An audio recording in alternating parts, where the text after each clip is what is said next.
is viable for future generations. Today's hearing is an opportunity to discuss the many important issues before the FCC. Again, I thank the commissioners for being here today, and I look forward to our conversations.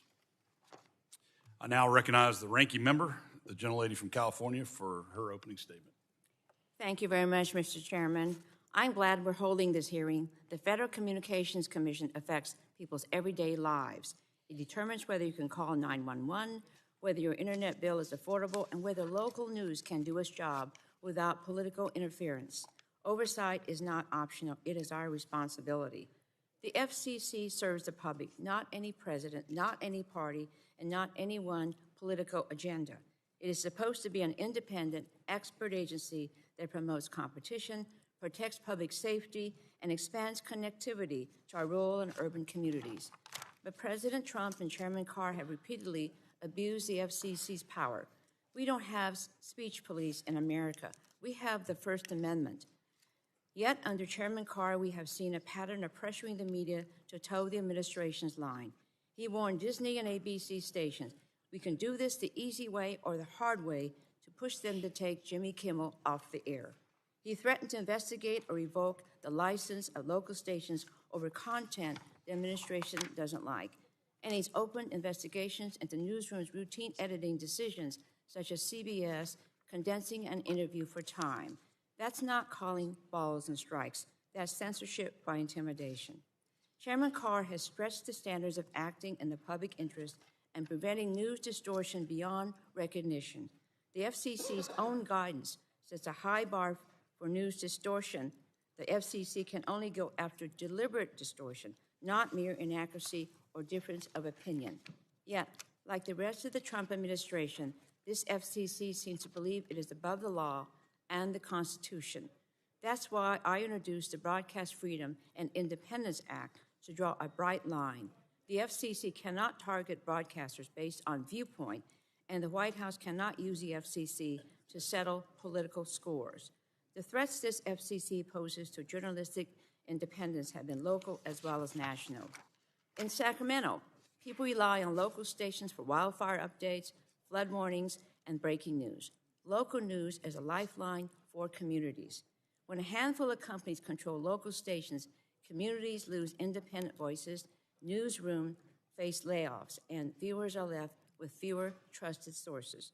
That's why Congress sets strict limits for how big any one TV station owner can get. No company can reach more than 39% of U.S. households. That's the law. So it's deeply concerning when the Trump FCC appears open to deals that weaken local independence and plainly violates the law.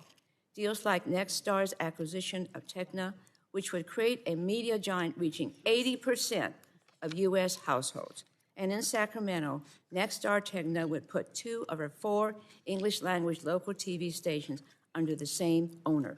That should raise flags for anyone who believes in protecting local news and competition. Finally, I want to address cybersecurity. Our communications networks are critical infrastructure. They carry our calls, texts, and data. They support hospitals, small businesses, and emergency alerts, and they are under attack. After Salt Typhoon, the worst telecom hack in U.S. history, the FCC began moving toward enforceable cybersecurity requirements for companies, not just voluntary promises. But Chairman Carr reversed course, leaving our networks more exposed. So today we're going to put this record under a spotlight. The public deserves to know what Chairman Carr thinks public interest means and why he's using to pressure speech. Communities deserve to know why local voices are being squeezed by consolidation. And Americans deserve to know why cybersecurity protections were weakened at the moment we need them the most. I look forward to hearing from the witnesses, and I yield back. Thank you. I now recognize the chairman of the full committee, the gentleman from Kentucky, for 5 minutes for his opening statement.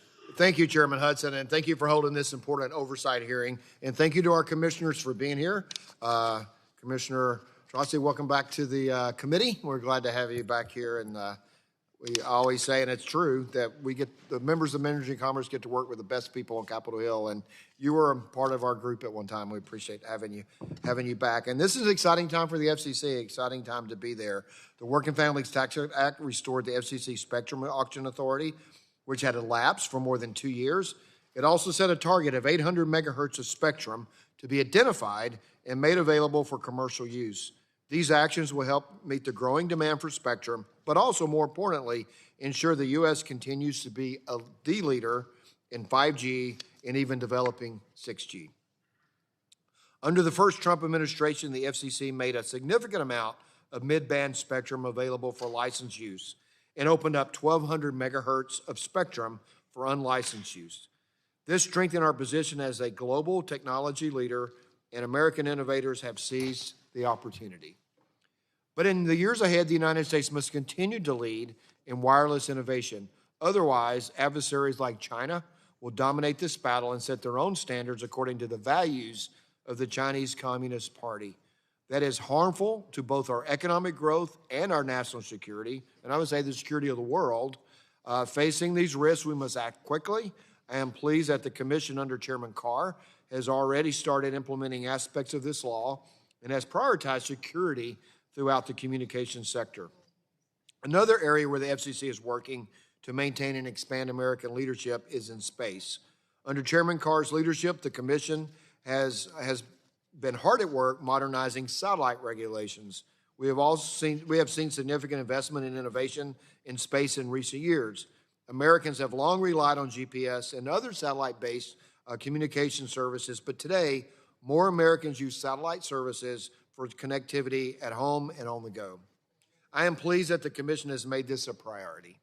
Finally, I have noted several times during this Congress the urgency of updating media regulation to allow regulated industries the opportunity to compete against new platforms, and specifically the big tech companies who are competing with broadcast and cable companies for advertising revenue and viewership.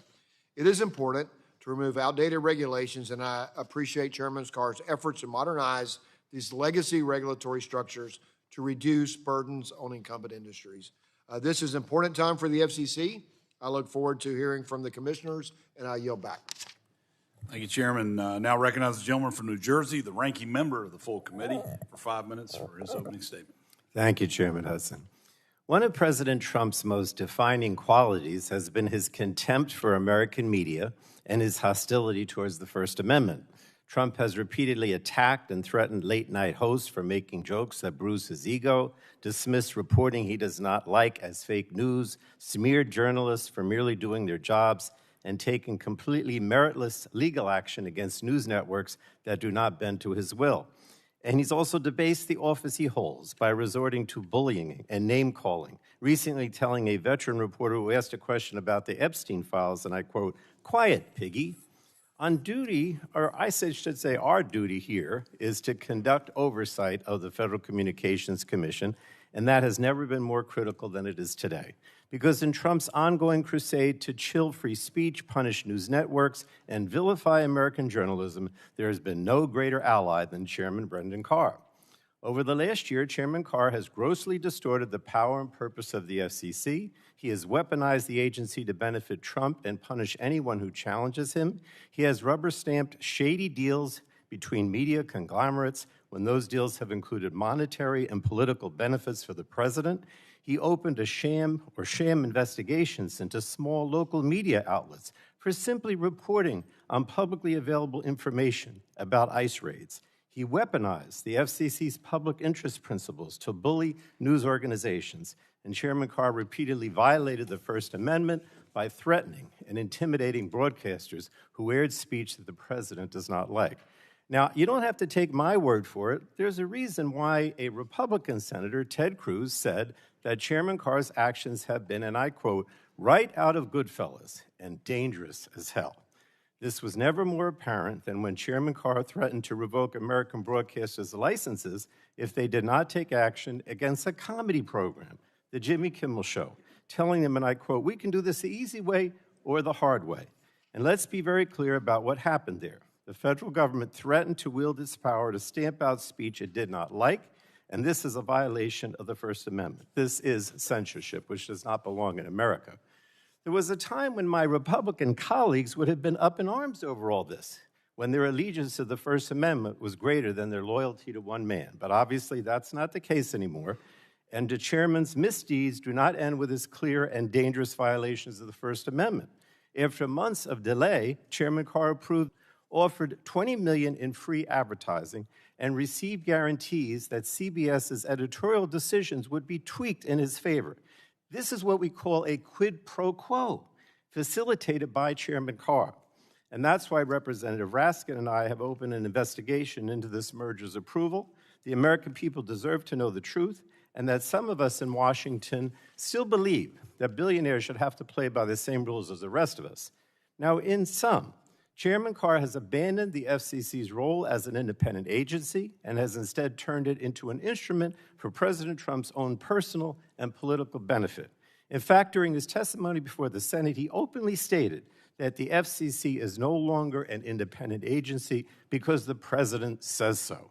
That's, in my opinion, madness. And it makes clear that the FCC is no longer operating in the public's interest. Quite the contrary, right now, the FCC is failing the American people, and Chairman Carr is failing his oath to the Constitution. So while today's hearing is a good start, it's past time that this committee hold a media hearing, so we can dig deeper into these and other matters. So finally, let me say, Chairman Carr's decision to insert the FCC into policy debates where it has no authority to act while walking away from congressional mandates and existing FCC rules is also very disturbing.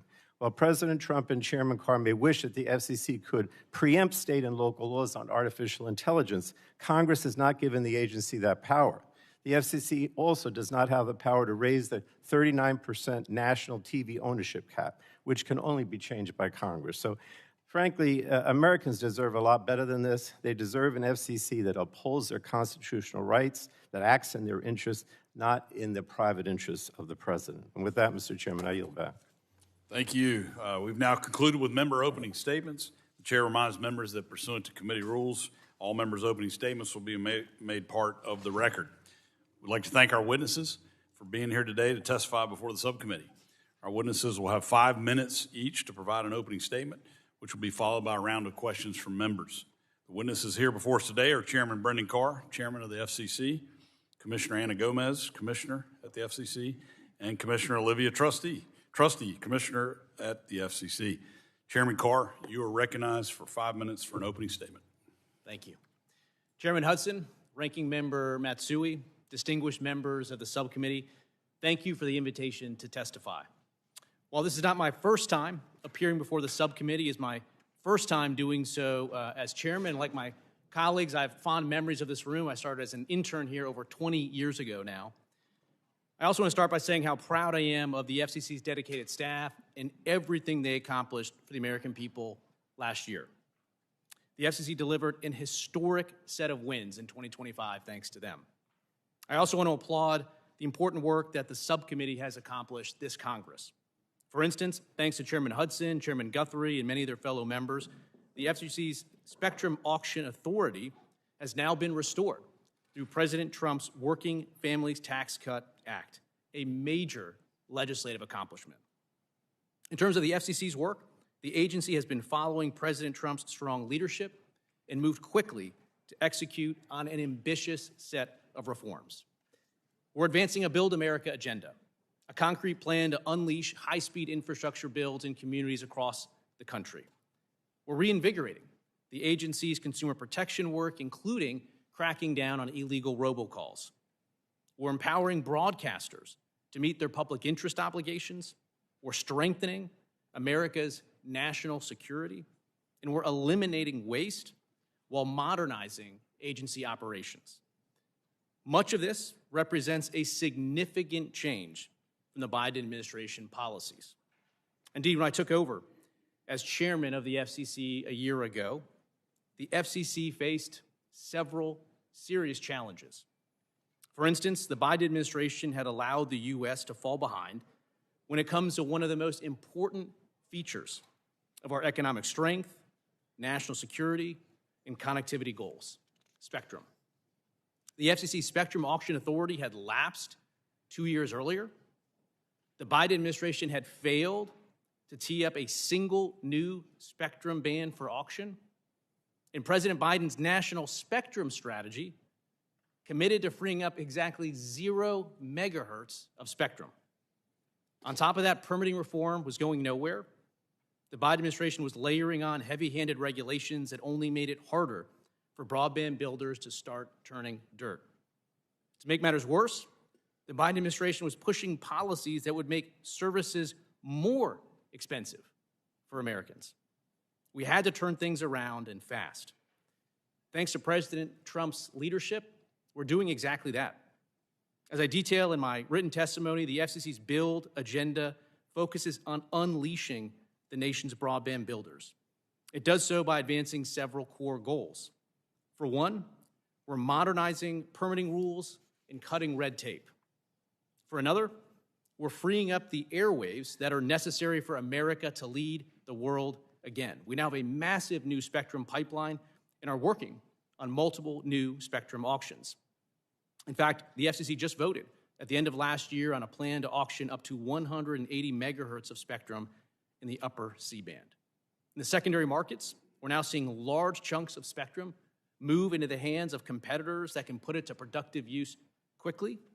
Indeed, one carrier alone announced that they built out spectrum they gained access to late last year to over 23,000 cell sites in record time, boosting 5G speeds by up to 80%. In all of this, President Trump and the FCC are looking out for America's blue-collar workers. In this job, I've had the chance to climb towers, splice fiber, and string lines with some of the country's most talented and hardworking telecom workers, and also some members of this committee as well. So it's important to me that the FCC do its part to strengthen the nation's telecom workforce. We're already seeing changes. Providers are now adopting faster payment cycles. They're closing loopholes that allowed foreign fly-by-night groups to swoop in and undercut U.S. workers, and they're improving safety. Finally, the FCC is now pushing the largest deregulatory effort in the agency's history. To date, we've teed up for removal over 1,000 rules. In all of this, we're seeing good results, including on affordability, where data just out shows that prices for wireless plans are now down over 4% since last January. I look forward to continuing to work with all of my commission colleagues and the agency staff to deliver on this important agenda. And in closing, I want to thank you again for the opportunity to testify. I look forward to your questions. Thank you. Commissioner Gomez, you are recognized for 5 minutes for your opening statement. Thank you. Chairman Guthrie, Ranking Member Pallone, Chair Hudson, Ranking Member Matsui, Vice Chair Allen, and members of the subcommittee, thank you for the opportunity to appear before you today. It is worth stepping back and asking where the FCC has been directing its energy. Too often, that energy has gone into culture war fights rather than protecting consumers and expanding access to reliable, affordable broadband. From my perspective, the FCC has drifted from its mission in ways that should concern this committee. Let me begin with the First Amendment. For months, this FCC has asserted an apparent roving mandate to police speech that this administration does not like, invoking an undefined and unchecked concept known as the public interest standard. This standard is being treated as a license to weigh in on content, viewpoint, and editorial judgment. The FCC's job is not to police content, root out media bias, or guarantee favorable coverage for any administration. Its responsibility is to regulate communications infrastructure and markets, not censor the speech that flows through them. Both the First Amendment and the Communications Act protect against the FCC interfering with speech and engaging in censorship. In a free society, the government does not get to decide what speech is acceptable or aligned with its views. When the government's media regulator claims the power to judge content or to police bias, we move away from oversight and towards censorship and control. That is why it is so important for the Commission to define what it means by the public interest standard, something I have called on it to do repeatedly. It is also why Congress must insist on guardrails and protect against the FCC acting as an arbiter of free speech. I do want to acknowledge the Commission's continued bipartisan work on robocalls, which remain the FCC's top source of consumer complaints. But beyond that, we are seeing the FCC retreat from core responsibilities that help make communications more affordable, more transparent, and more accessible. Affordability is now one of the biggest barriers to staying connected. Programs like the Affordable Connectivity Program helped millions of households afford basic service. When that support lapsed, the impact was immediate. Yet the Commission has failed to treat that loss with the urgency it demands. Instead, what we have seen is a clear pattern of retreat from practical, consumer-focused initiatives. The Commission eliminated E-rate support for school bus connectivity and hotspot lending by schools and libraries. For many students, seniors, and families, these programs were the only reliable connection to the internet. Ending them removed one of the most effective tools we had to help people participate in the digital economy and to avoid being left behind. The Commission has rolled back limits on exorbitant prison communication rates. These communications are often the only way for those in prison to stay connected to the support they need to return to society without turning back to crime. Vulnerable families will now be paying higher phone rates because of this FCC's actions. The Commission has proposed weakening the broadband nutrition labels it previously adopted, making it harder for consumers to compare prices, speeds, and fees before they sign up for service, and making it easier for prices to rise. The Commission has stalled the cybersecurity trust mark after years of bipartisan work, leaving consumers without a practical tool in an increasingly risky digital marketplace. And in a nation that is home to millions of non-English speakers and that welcomes millions of international visitors each year, the Commission has delayed bipartisan efforts to provide consumers with multilingual emergency alerts. As we prepare to host the World Cup and the 2028 Olympics, language barriers should not become a public safety risk. None of the policies this administration has sidelined was symbolic. Their rollback reflects a Commission spending less time on consumer needs and more time on ideological priorities and the needs of billion-dollar corporations. Without sustained attention to affordability and consumer protection, even the largest investments in broadband deployment, including the BEAD program, risk becoming digital bridges to nowhere. If students cannot afford broadband, if families cannot trust the security of their devices, if incarcerated individuals are cut off from support, and if emergency alerts fail to reach whole communities, then no amount of deregulatory policy will close that divide. We should measure success from AI and other investments in human outcomes. Who is connected, who is protected, and who is fully included? That is the standard the FCC should be held to and the responsibility it must return to if it is to fulfill its mission. Thank you, and I look forward to your questions. Thank you. Commissioner Trusty, you're recognized for 5 minutes for your opening statement. Thank you. Chairman Hudson, Ranking Member Matsui, and members of the subcommittee, thank you for the opportunity to appear before you today. It has been 6 months since I was sworn in as a commissioner at the Federal Communications Commission. During that time, I have focused on policies to advance access to high-speed connectivity, strengthen the resilience of the nation's communications networks, and restore U.S. leadership in next-generation communications technologies. A critical part of that work has been the opportunity to travel across the country and around the world to engage directly with those who build, maintain, and rely on our communications infrastructure and technologies. From Jackson, Mississippi, to Eek, Alaska, and abroad, I have seen firsthand how fixed, mobile, and satellite connectivity is delivering on the promise of job creation, technological innovation, and economic prosperity. In Jackson, Mississippi, I saw how broadband is delivering quality, life-saving care straight into the homes of Mississippians across the Magnolia State. Doctors at the University of Mississippi Medical Center are treating chronic illnesses, managing high-risk pregnancies, and delivering mental health care by video to rural communities that would otherwise go without these essential services. In Bethel and Eek, Alaska, I saw how access to broadband is transforming lives. These Alaskan towns are home to some of the most rugged and hard-to-reach terrain, and broadband is enabling Alaska natives and non-natives alike to contribute to and benefit from the global digital economy while maintaining their treasured culture and way of life. And last fall, I traveled to Baku, Azerbaijan, to represent the United States at the International Telecommunication Union's World Telecommunication Development Conference.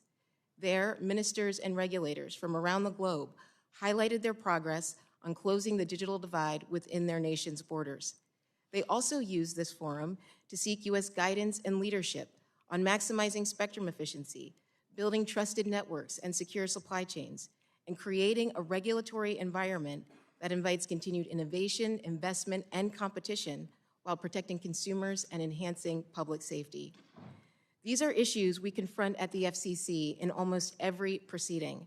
They also inform the 3 priorities guiding my work: universal connectivity, network resilience, and U.S. leadership.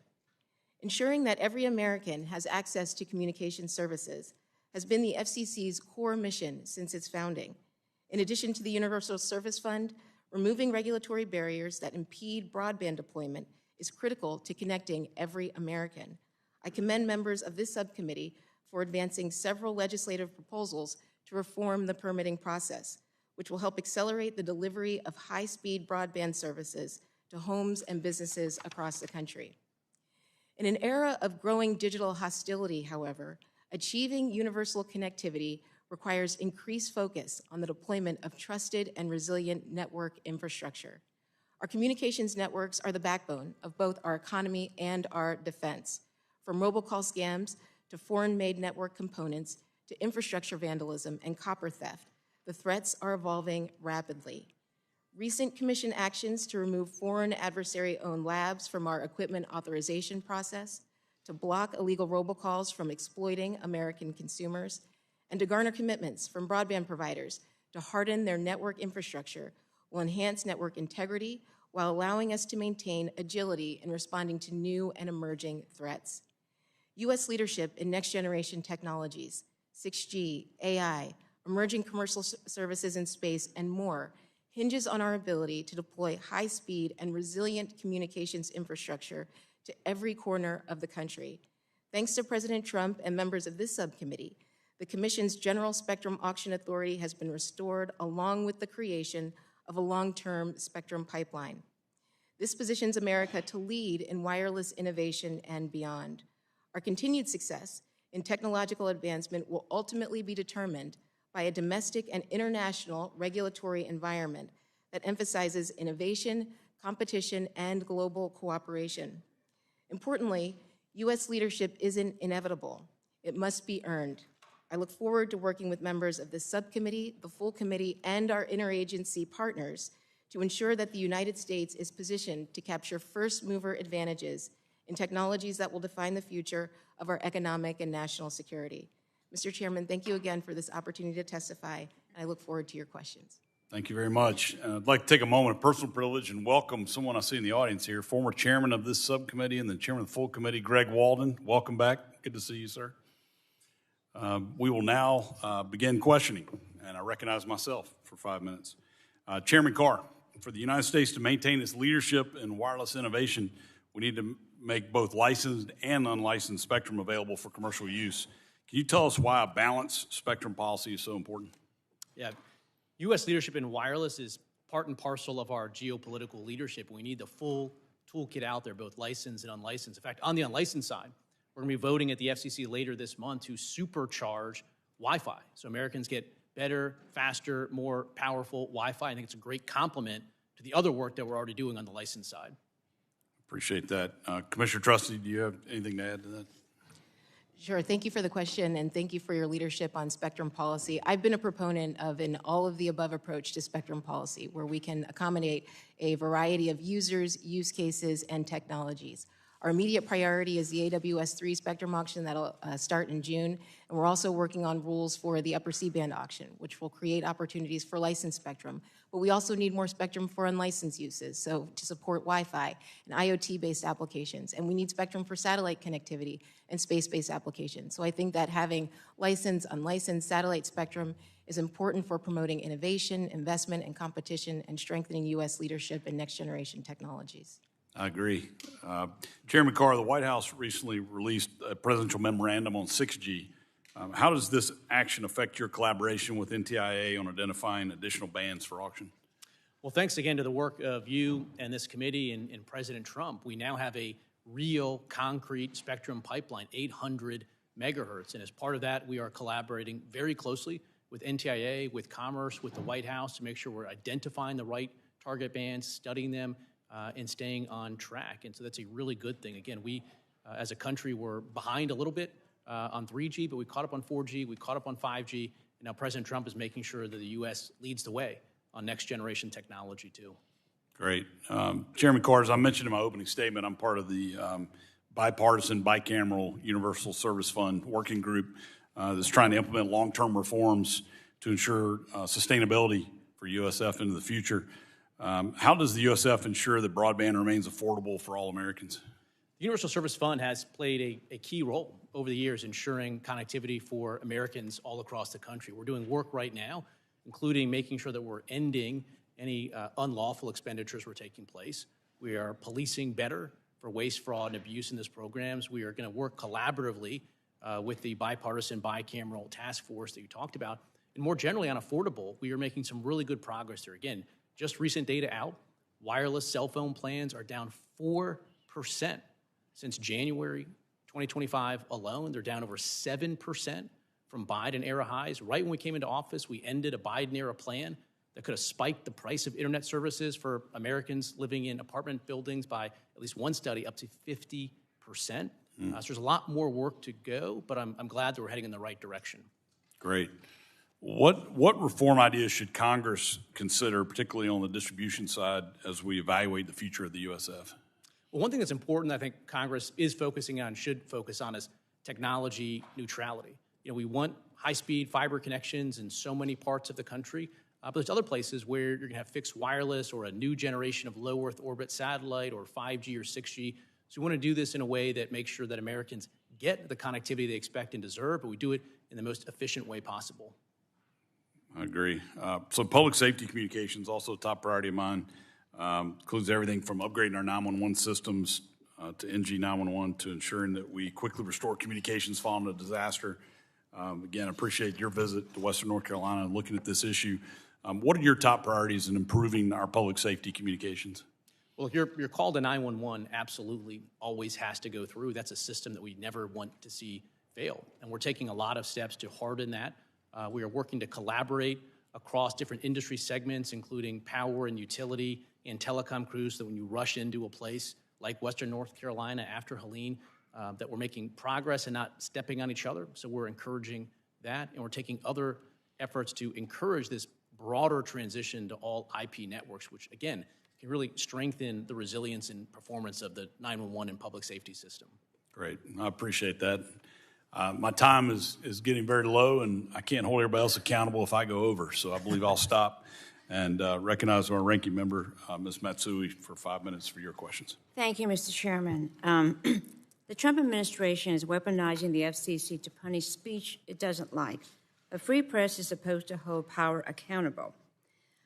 Commissioner Gomez, President Trump has threatened to revoke the licenses of NBC and ABC, claiming they're biased and give him only bad publicity or press. Yes or no, does the FCC have the power to take licenses away from network affiliates solely for the content of their news coverage? No, they do not. Okay. Chairman Carr has consistently used the FCC's news distortion policy to justify investigating broadcasters.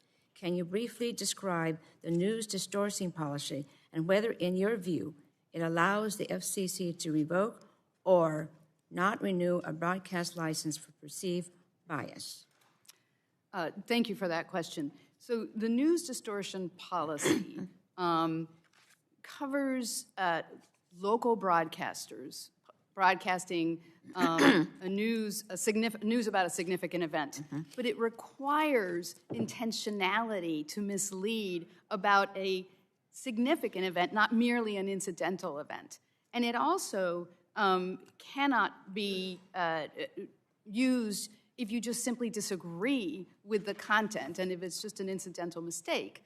Now, the courts have looked at the constitutionality of the doctrine, and what they've said is, under the constitutional scrutiny, because we are looking at deliberate distortion and not just mere inaccuracy or a difference of opinion, that it would uphold the constitutionality of the news distortion policy. Under this FCC, however, we appear to be using the news distortion policy to go after any content that we don't like, and using that in conjunction with this vague public interest standard. Okay.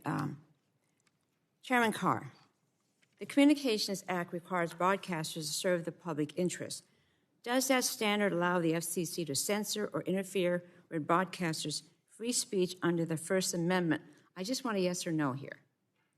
What the Supreme Court has said on this issue is that, quote, no one has a First Amendment right to a license. So the FCC enforcing the public interest standard on broadcasters, according to the Supreme Court, doesn't violate the First Amendment and doesn't constitute So where do you come censorship. down? Is it yes or no?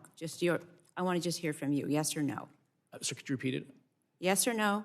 I mean, just don't quote the Supreme Court. Where are you, yes or no? Look, the FCC has an obligation to enforce the public interest, and that's very unique as to broadcasters. Again, if you step back, broadcasters are unique among all other distributors of news and information because they have a license. I don't need a speech now. Does the public interest include informing the public about what their government, including ICE, is doing in their local community? Yes or no? The core ingredient of the public interest standard is to identify the needs of your local community and make sure you're meeting that. Okay, so it's a yes, right? Broadcasters have an obligation to identify and meet the needs of the local communities they serve. Okay. When you talk about the public interest, does the public include Americans who disagree with the president? I just want a yes or no here. Does the public include people that disagree with the president? Who disagree with the president when you talk about public interest? Does that include Americans who disagree with the president? I just want a yes or no. Yes, the public includes people that disagree with the president. Okay. In 2021, you wrote that a newsroom's decision about what stories to cover and how to frame them should be beyond the reach of any government official. Do you stand by that today? Yes or no? Yeah, in that context, there were members of this committee that wrote letters to cable companies, which again aren't broadcasters, no public interest obligation, and they pressured those cable companies to drop cable channels, Fox News, OAN, and Newsmax, because the members of this committee described them as right-wing outlets. I think when the Democrats on this committee did that, it was wrong. Okay. So, to recap, we agree that broadcasters are protected by the First Amendment. Is that right? Yes. The public interest includes informing communities about government action, correct?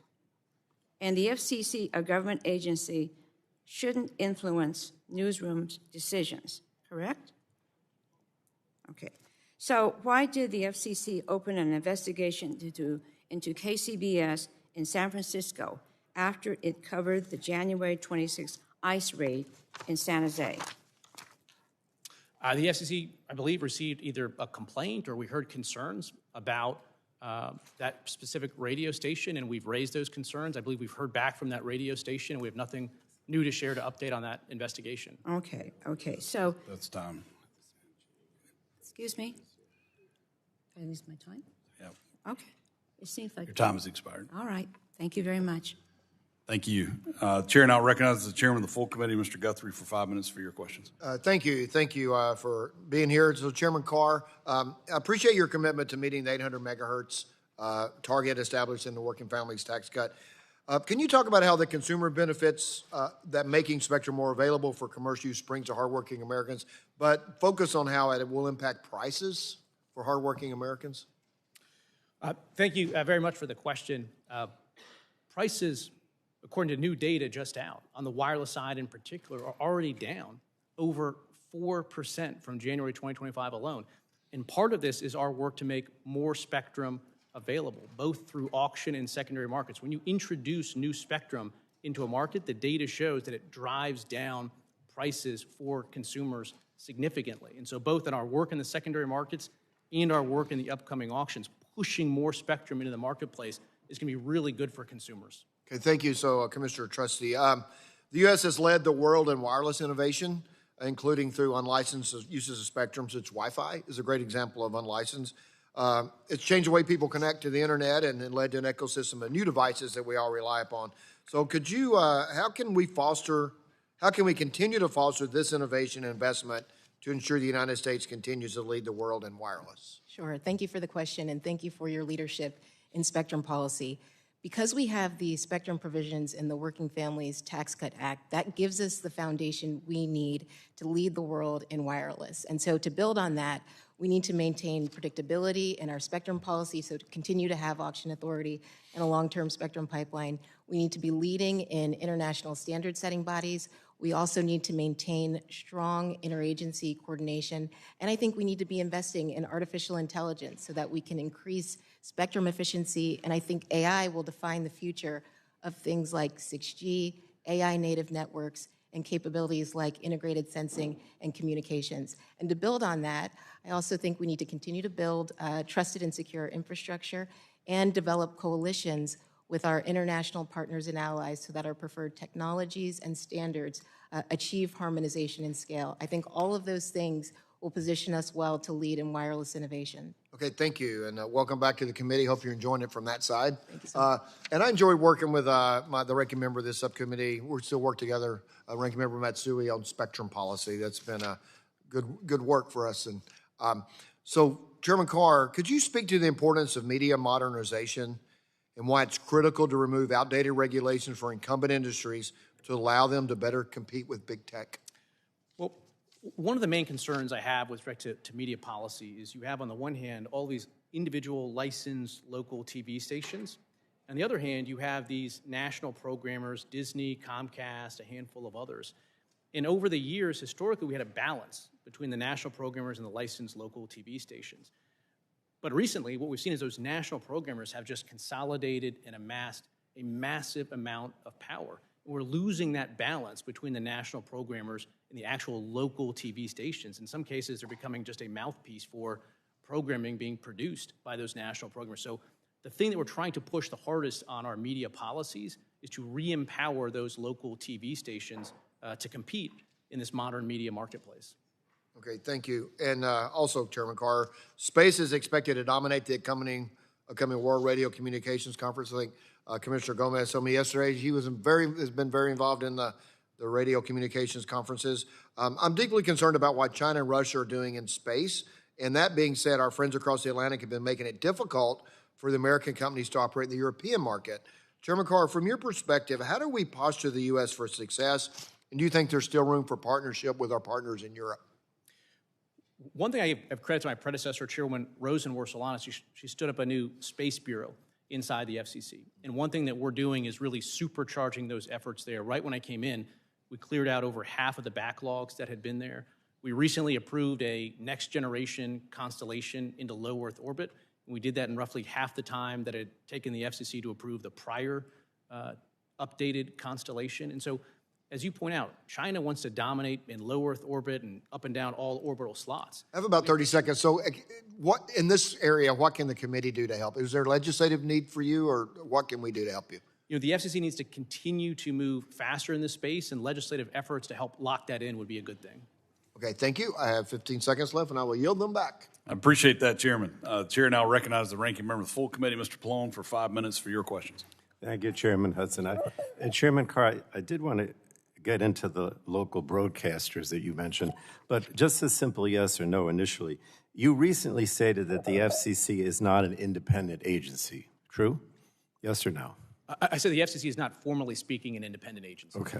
But to me, that is very much contradictory to what you said in 2022 when you testified before this very subcommittee, and you made it clear that Congress made the decision that the FCC is truly independent, not the president, and certainly not you, that it is an independent agency. So I think you're kind of hedging a little bit when you say that you think it is an independent agency, because I think you repeatedly said that it's not, but whatever. Let me get to Commissioner Gomez. Can you discuss the importance of the FCC's independence from political interference, if you will? Thank you for your question. Congress set up the FCC as an independent agency because it feared that the agency should not be subject to the whims of one person or one political party. That is why we have an independent, multi-member expert body that regulates our communications medium. So when we declare that we are not independent, what we are doing is, A, we're not recognizing what Congress wanted when it created this independent agency, but we are also putting way too much power into one person and then doing their political whims. I appreciate that. And I do think, Mr. Chairman Carr, that you don't, your repeated comments do not suggest that you think it is an independent agency, but I don't want to get into all the details because I do want to get to this local broadcaster issue, which you mentioned before, because I think local broadcasters are some of the most powerful voices shaping public opinion at the local level, and the FCC has adopted and enforced ownership restrictions to ensure the needs of local communities are met, and that's why I have concerns with any further relaxation of that ownership.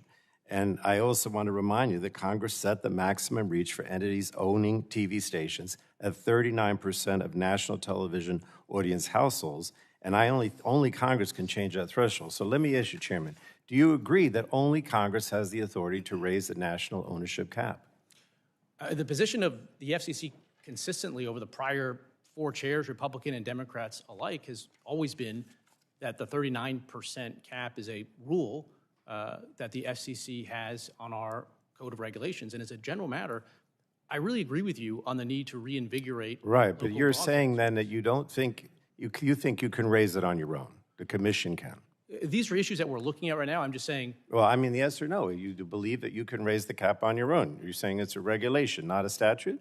We're looking at that right now. I'm saying that if you look at the last 4 FCC chairs across Republican and Democrat, the FCC has consistently been. Well, I don't think you're answering my question, but let me move on. Commissioner Gomez, do you agree with Chairman Carr? And, well, I guess he didn't really say anything. So let me ask you, what impact do you think any relaxation of this 39% would have on consumers? Thank you for that question. So yes, the 39% ownership cap is in fact in the statute. The Congress amended the Communications Act when it imposed the 39% ownership cap. So I don't think that we have the authority to waive that. It is not just a rule. Rules are how we implement the act. I believe consolidation is worrisome. I travel all over the country and I meet with local broadcasters, and I am always so impressed with their commitment to their communities and to serving their communities. What I fear is that this consolidation is going to enable behemoth corporate parents to take those local broadcasters and to create, quote, efficiencies that will in fact water down local news and then lead to less service for their communities, not more. Well, thank you. One more question. I had a lot of discussion with the chairman about the public interest or the public interest standard, but I really believe that under Chairman Carr's leadership, the FCC has really not served the public interest, but rather the personal or political interests of President Trump. So let me ask you, Commissioner Gomez, has the FCC under Chair Carr's leadership been guided by the public interest standard as you would expect, especially when it echoes President Trump's threats to take away broadcast licenses for merely criticizing him? How is that in the public interest? Fundamentally, it's important to note that we are subject to the First Amendment and to the Communications Act prohibition on censorship. We cannot use this vague and undefined and unchecked term, the public interest, in order to go after any content we don't like. What we are seeing under this administration is retaliation against speech and reporting that this administration doesn't want in order to get coverage that this administration wants. That is not a good use of the public interest standard, and we need to define what we mean by that. The gentleman's time's expired. Thank you, Mr. Chairman. Thank the gentleman. Chair, and I'll recognize the Vice Chairman of the Subcommittee, Mr. Allen, for 5 minutes for your questions. Thank you, Chairman Hudson, and also Chairman Carr and other members of the Commission for being here today. And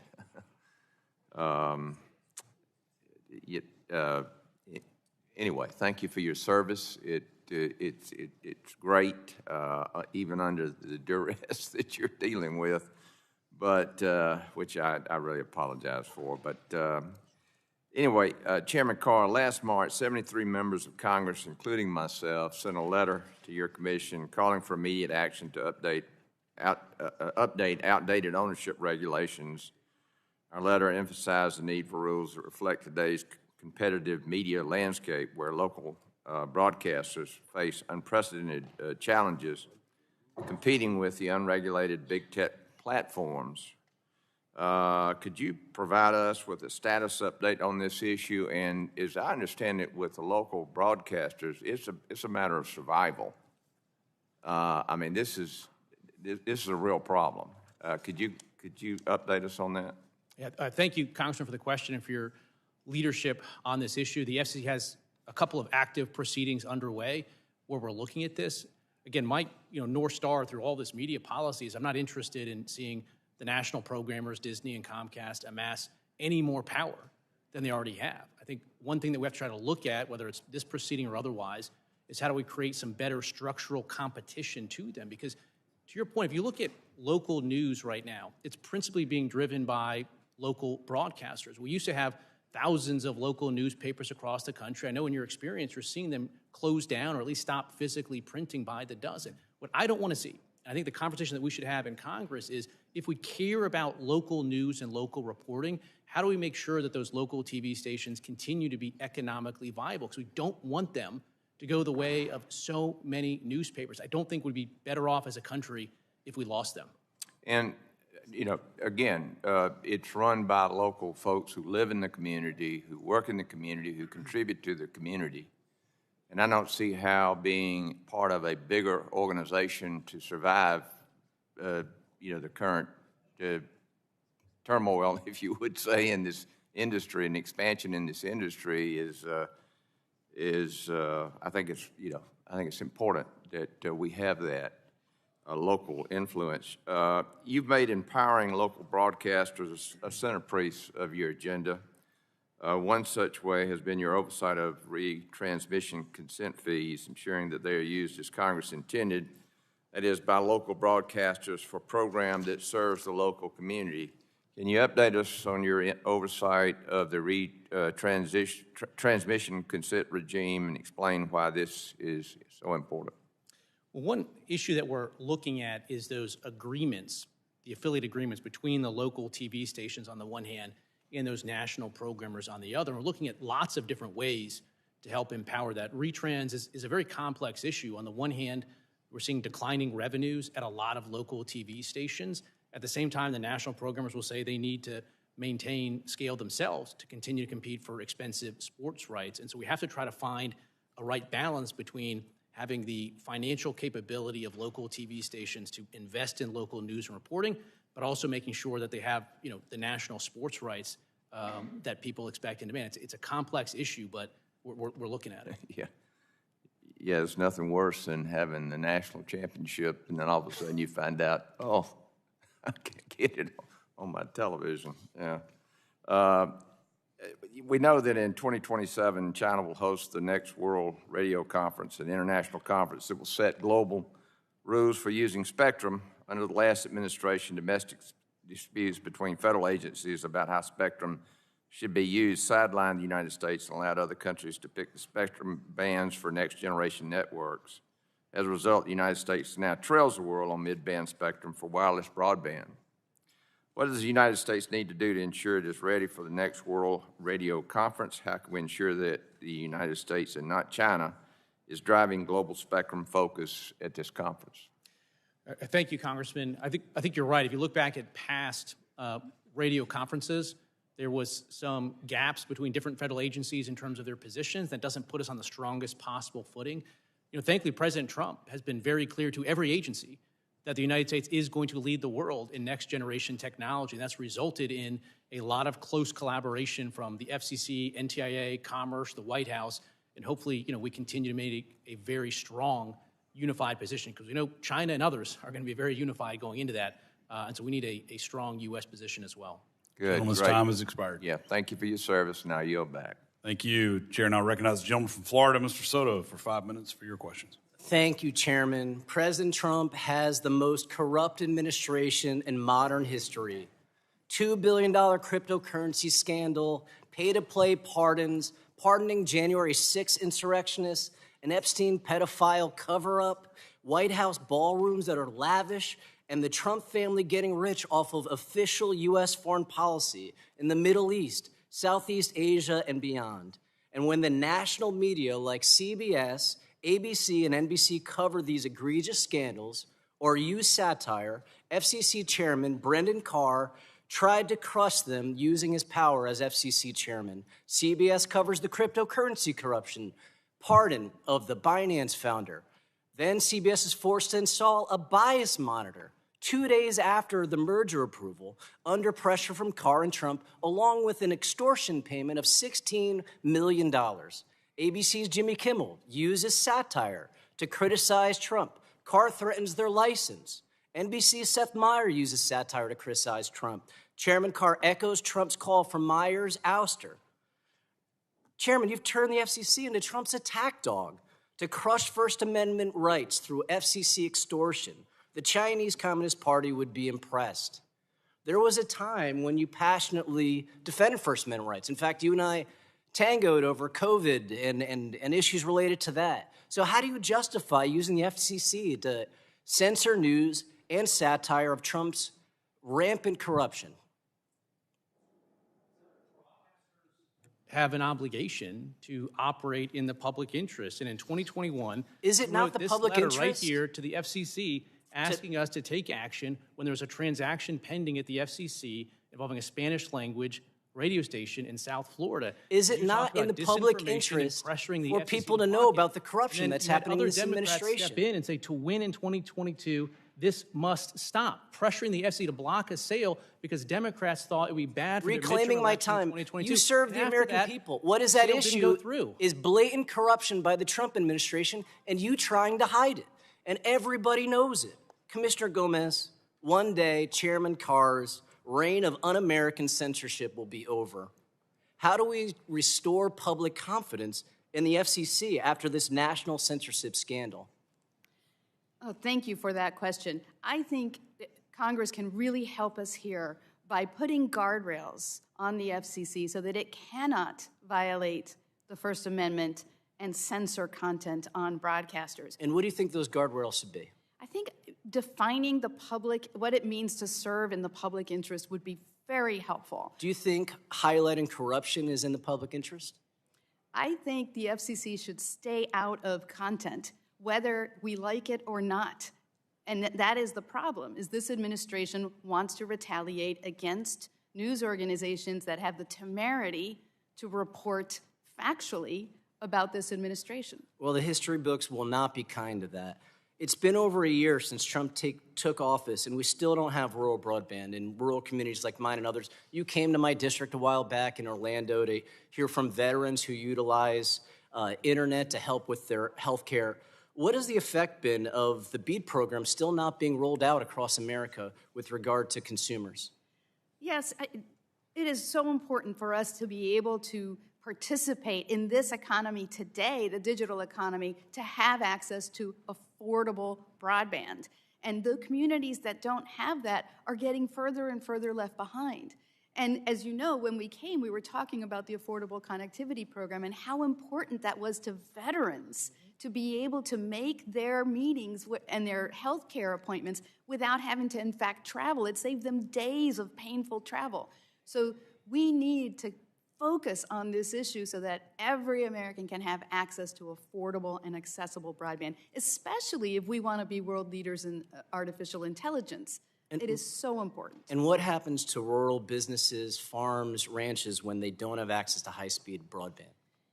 If you don't have access to high-speed broadband, you really are at risk of being left behind. It is an imperative in today's economy, in this digital economy, to have access to broadband. Thanks, Chairman. I yield back.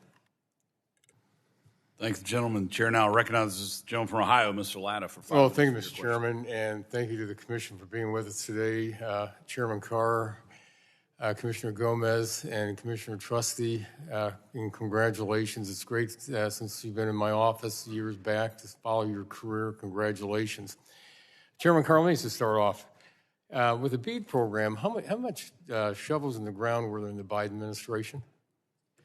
The BEAD program was President Biden's $42 billion plan to connect millions of Americans to high-speed internet. And after over 1,000 days of the Biden administration implementing it, not a single shovel's worth of dirt was turned. Now, President Trump and Secretary Lutnick and NTI Administrator Roth have come in and they've turned that program around, and we're finally going to be seeing dirt turning and Americans getting connected. So I just want to make sure I heard that correctly. Nothing happened in the Biden administration. Let me turn to another topic I know that you and I talked about through the years, especially when we had this Spectrum Authority auction lapse. Because how far did we fall behind in this country? We didn't have that authority to self-spectrum. And the other question I'd like to ask is this, because it's always one of the things we always worry about. How much money did we lose in that time frame from not being able to have that auction authority? Yeah, during the Biden administration, the FCC's Spectrum Auction Authority lapsed for the very first time ever, and that enabled other countries, China and others, to leapfrog the United States. We fell several hundred megahertz behind them. But thankfully, this Congress came together, President Trump came together, and passed a working families tax cut that created a strong pipeline of 800 megahertz. And again, every time you bring spectrum online, that drives down prices for consumers, and so that's what we're doing right now. Oh, sorry, I understood that correctly. It was during the Biden administration that authority lapsed. Let me ask you another question, because this just came in. I know that we talked about this for years, and I worked on legislation on robocalls and trying to protect the public out there. And I know that in reading your testimony that the commission wants to move forward and make sure that we protect people out there from these robocalls that people are getting. Well, thank you. Robocalls obviously are our number one consumer complaint, and right now we're building on the long-term bipartisan work of the agency on this. One thing we're doing is historically the FCC would focus on a very small number of robocallers that generate a lot of calls, and they would fine them hundreds of millions of dollars, but those fines would largely go uncollected.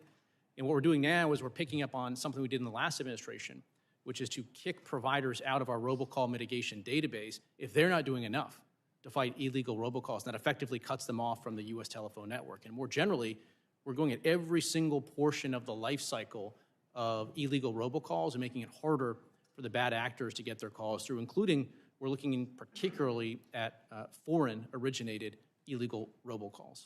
Well, I know the American public out there is going to appreciate your work on that, because I know I just got a call the other day from a constituent that had problems with robocalls coming into their business. Commissioner Trusty, you know where I'm from and what my area looks like. And there's areas out there, of course, that we don't have broadband. And I know I worked years back making sure that we had accurate maps before we'd spend money to make sure that dollars were spent.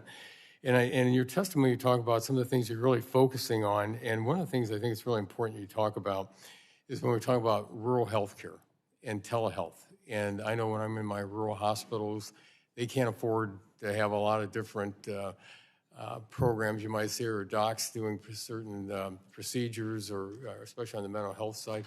Could you just elaborate a little bit on the mental health side and the telehealth side? Absolutely. Thank you so much for the question. As you know, the Rural Healthcare Program ensures that rural patients have access to modern, quality healthcare, including telehealth. And the FCC has made some process improvements to improve access to this essential program by extending the application deadline, by making sure funding aligns with demands. And we've been able to roll over unused funds for this year, for 2025, to ensure that we increase access to this important service. I think as part of the USF Congressional Working Group, there's another opportunity to explore additional reforms that can be made to this program to ensure that Americans in rural communities across the country have access to the quality care that they need. Well, thank you. If I could just return to you, Commissioner Carr, just real quickly, because we had discussions when we talked about 4G, 5G, 6G, and I'd always ask this question: are we winning the race? I mean, you know, who's our competitor out there? We got to win this race. So are we winning this race out there when we talk about 6G? We are. We had fallen behind, in my view, during the Biden years, and now we've hit the accelerator, and we are going to be leading the world once again in next-generation technology. Thank you very much. My time has expired, and I yield back, Mr. Chairman. Thank you. Chair, and I'll recognize the representative from New York, Ms. Clark, for 5 minutes for your questions. Good morning, and thank you, Chairman Hudson, Ranking Member Matsui, for convening this hearing. Given the actions of the FCC under Chairman Carr, it's long overdue. Less than 1 year into his tenure, the FCC under Chairman Carr has given this committee many worthy avenues of exploration and oversight, most of which appear to stem from his new role as an obsequious partisan fulfilling President Trump's desire to exact revenge on his perceived enemies and line the pockets of the oligarch class. While appearing before this committee less than 4 years ago under the Biden administration, then Commissioner Carr rightly acknowledged the independence of the FCC, free from executive branch interference, but recently made clear that under the Trump administration, that independence is gone. While this may seem like a shocking about-face, it shouldn't be that surprising given Mr. Carr's role as author of the horrific Project 2025 manifesto, as well as the frankly bizarre choice to wear a golden lapel pin bearing President Trump's face. The weaponization of the FCC under Chairman Carr is not just frustrating, but dangerous. Dangerous for the nation and the ideals upon which it was founded. Individuals' freedom of speech and a press corps free from political intimidation are vital to a democracy. It's what also allows informed citizens to speak their minds without fear of government reprisal and serves as an important check on those in power. Unfortunately, these ideals are lost under this iteration of the FCC, which appears bound to the whims of a president intent on punishing those who report accurately on his unsettling behavior. Because my time is limited, I can't possibly list every example of the weaponization of the FCC in the last year, but a few that come to mind include reinstating complaints against news organizations that were critical of Trump during the election while failing to reinstate a petition filed against the president's media outlet of choice, Fox. Ordering baseless investigations into NPR and PBS, using mergers to extract political revenge, and more, such as withholding approval of the Paramount Skydance merger until Trump's personal lawsuit was settled with financial payment. Launching a ridiculous investigation into KCBS in San Jose for merely reporting on ICE activity in their own community. Threatening to unilaterally alter national media ownership limits, which would reduce diversity in media and further endanger local news. Overtly partisan reinterpretations of the FCC's public interest standard and news distortion policies to enact a regime of censorship. And most notably, the overt threatening of licenses of broadcasters for carrying Jimmy Kimmel Live show.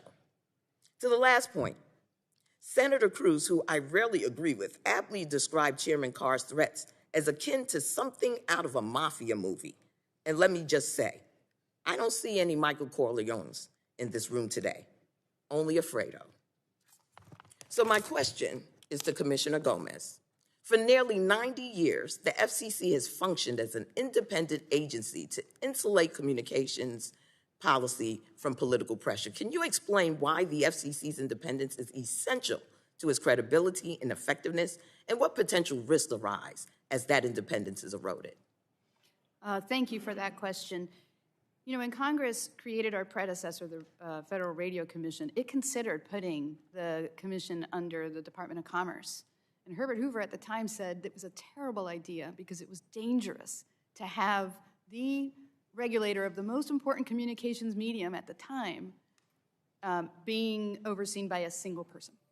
And so that's why it created an independent agency. It's important to have an independent agency because we must be seen as an expert body that makes decisions based on that expertise and not based on the political whims of one administration. Commissioner Gomez, how do FCC media ownership caps support diversity of viewpoints and locally focused news? And what do communities risk losing if these limits are weakened? Our core principles when we talk about the public interest in local broadcasting are localism, diversity of viewpoints, and competition. The caps ensure that we have multiple voices in every market. That is why we have them. We want to ensure that we have that. If we lose those caps, what we are going to lose is that diversity of viewpoints, and we risk having one voice funneling all the information to our voters. With that, I yield back. Thanks, gentlelady. Chair now recognizes the gentleman from Florida, Mr. Bilirakis, for 5 minutes for your questions. Thank you very much. My questions are for Chairman Carr. In addition to serving on the Energy and Commerce Committee, I'm a member of the Select Committee on China.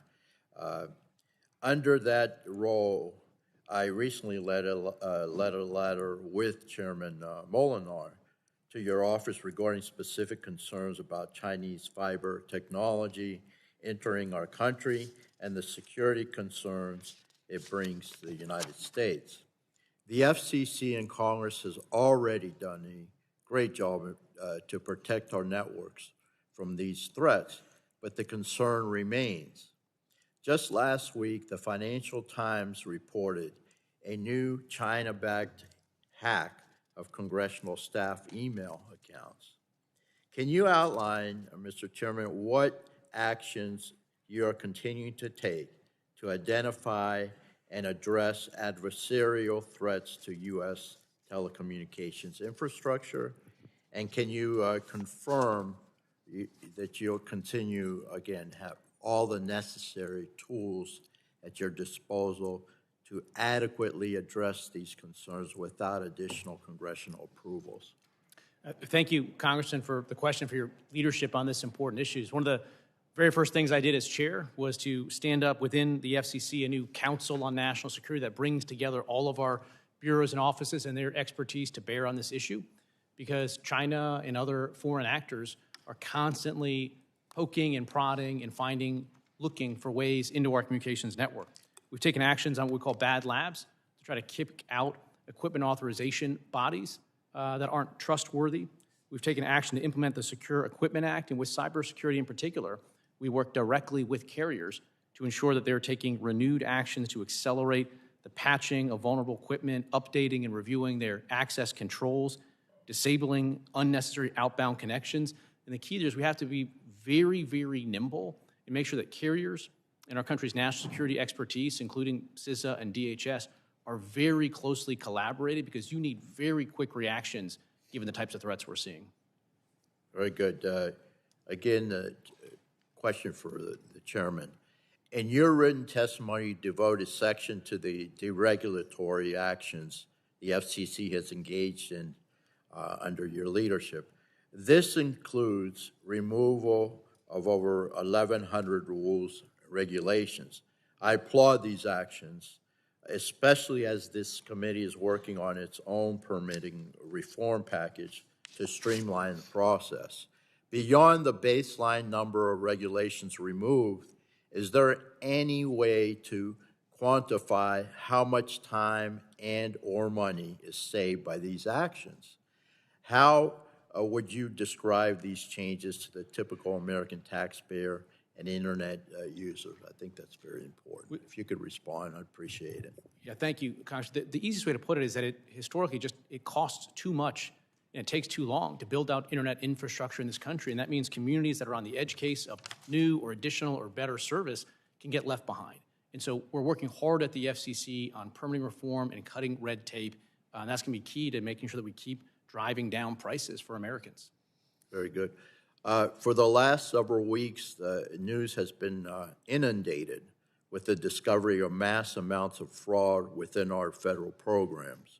What are the safeguards at the FCC to help guard against fraud?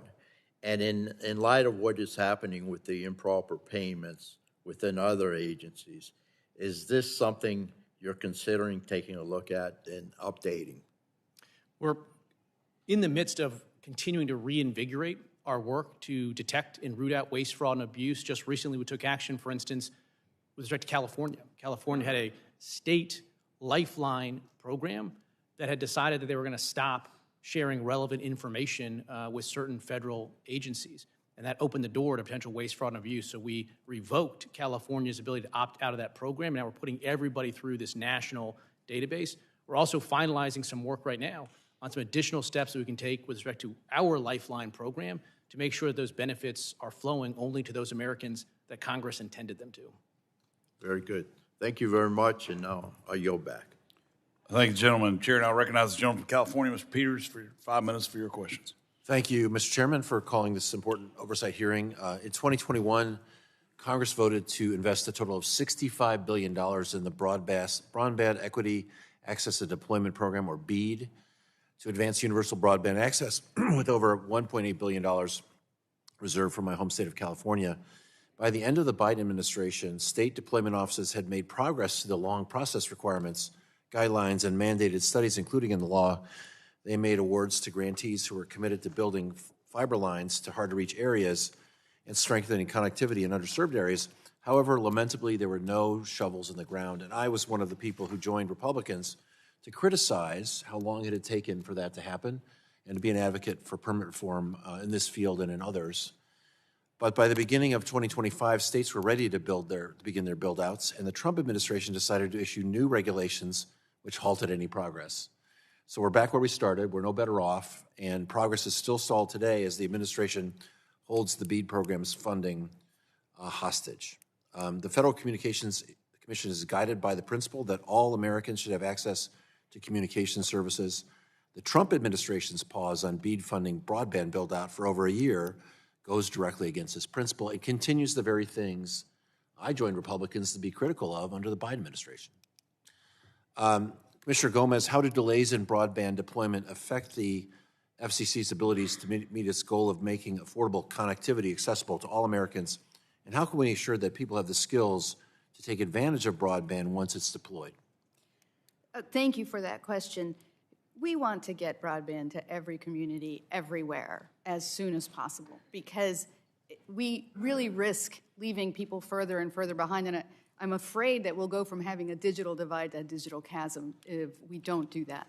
But I'm glad that you raise the totality of what Congress did with the Broadband Equity and Access Program, because one thing we cannot ignore is that we need affordability and we need people to have the digital skills in order to take advantage of the broadband that will give them access to this digital economy.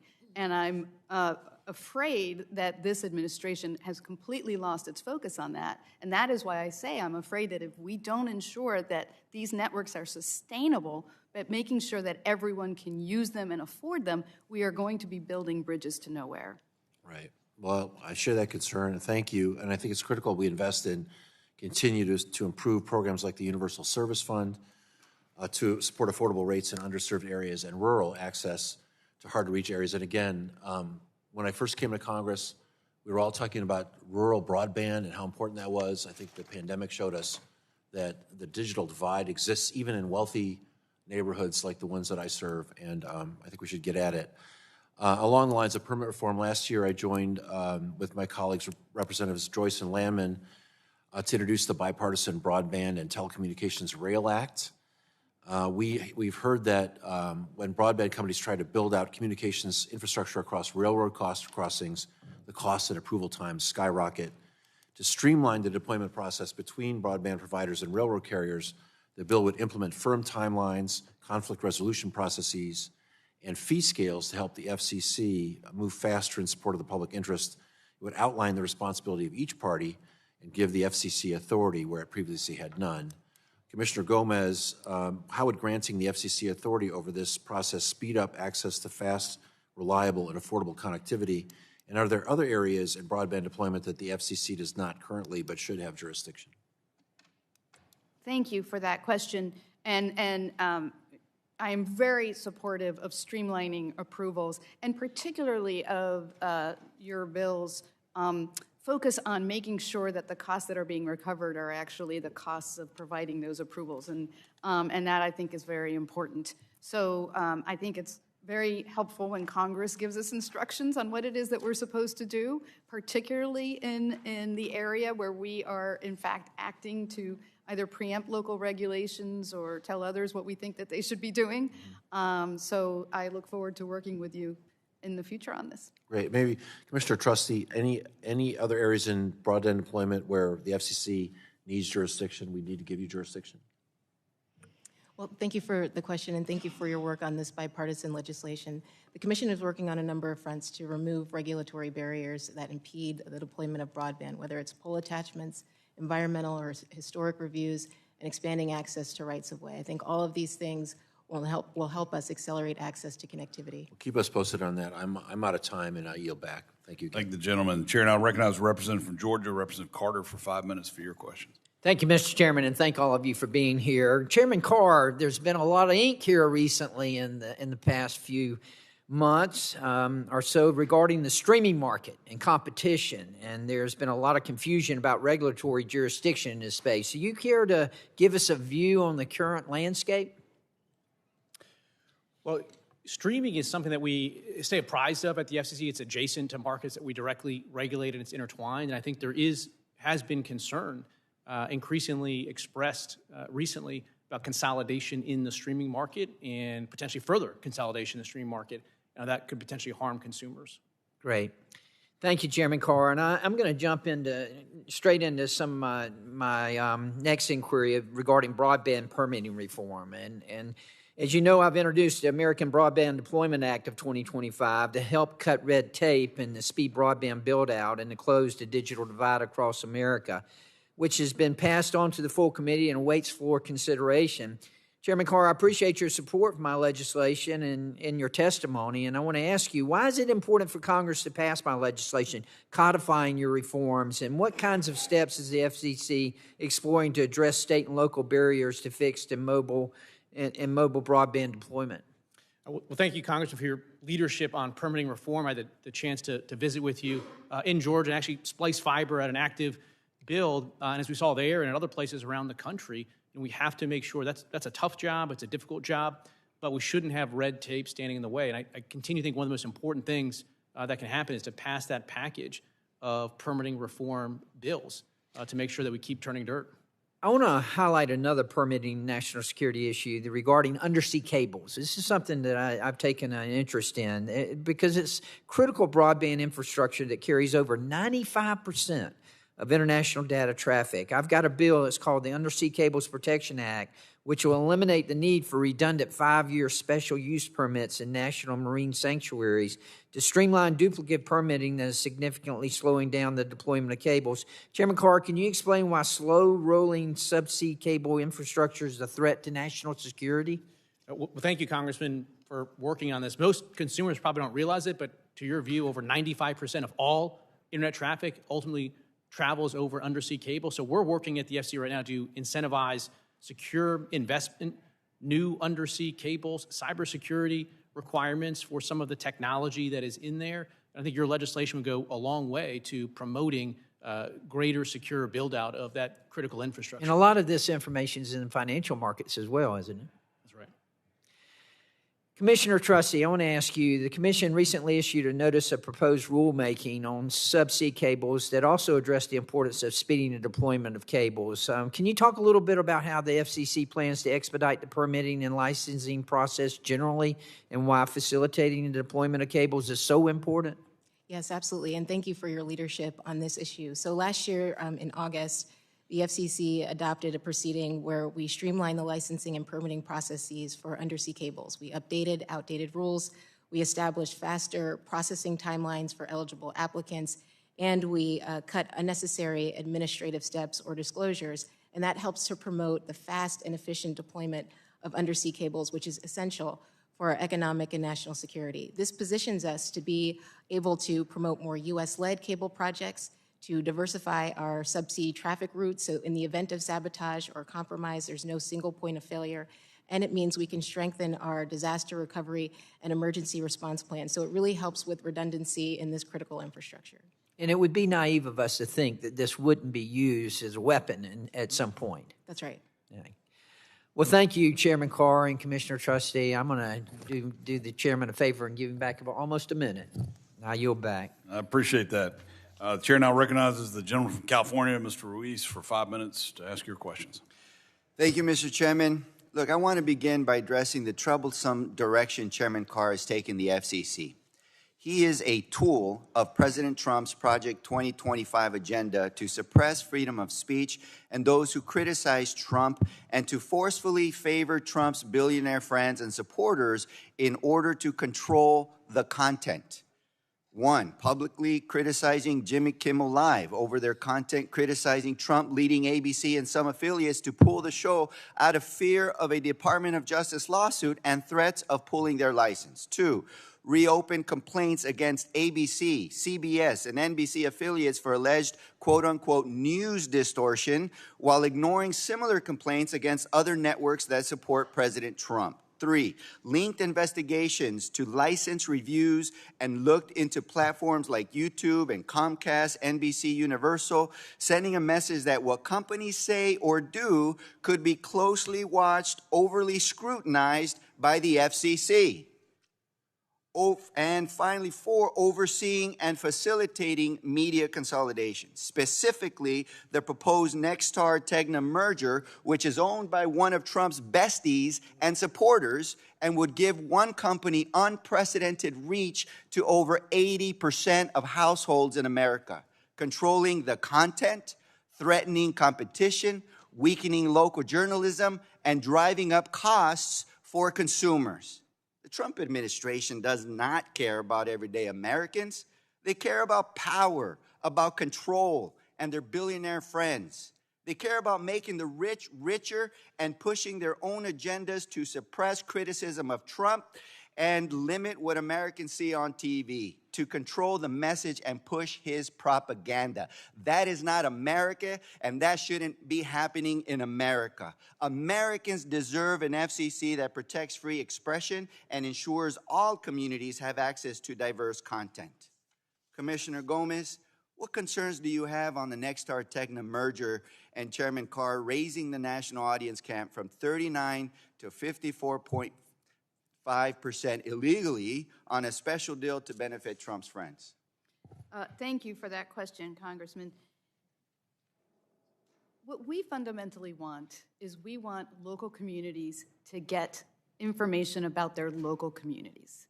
And what happens when we have too much consolidation by these national corporations that own these local broadcasters is we lose the diversity of voices and we lose that local news content that we have. Couple that with the defunding of public media, and we are also losing even more voices in our local communities. Now, the 39% ownership cap is in the statute. I don't think we can waive it. I think it would take an act of Congress in order to allow us to be able to grant a transaction of this size because of the fact that not only is the 39% cap in the statute, it's also we were forbidden from forbearing from that cap. Thank you.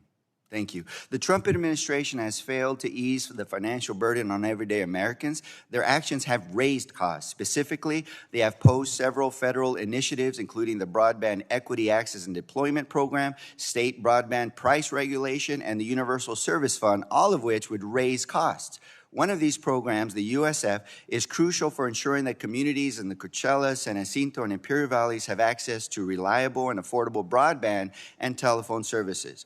Through programs like Lifeline, USF provides direct discounts to low-income households, helping students, agricultural workers, and families stay connected while also supporting broadband deployment in rural and underserved areas where service would otherwise be too costly. USF alone helps expand essential services and promotes more affordable and competitive broadband options for residents. Commissioner Trusty, in your confirmation, you highlighted your commitment to, quote, considering adjustments to USF programs to better target resources to underserved communities. Do you still maintain that commitment? Yes, I do. Thank you. And would you commit to working with members of Congress before the FCC releases any rulemaking or public notices on changes to USF programs? I'm always happy to work with Congress. Will you commit to work before any changes are made? I'm always happy to commit to work to Congress. I'll take that as yes, and I'm going to take your word for it. I'm always happy to work with Congress. Without these programs, households face barriers to education, telehealth, and emergency communications, leaving them disconnected from opportunities in civic life. We cannot discuss fairness and media oversight without addressing the systemic barriers that leave communities behind.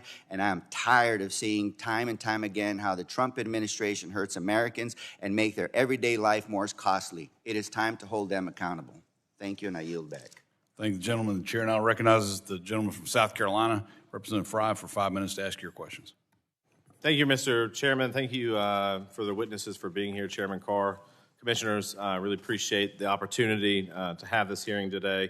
Commissioner Trusty, I understand that you recently attended a conference in Dubai, and I'm curious your thoughts on that conference, just briefly, and what we need to do to ensure that the U.S. has a more unified position going into the conference in 2027. It seems critically important, given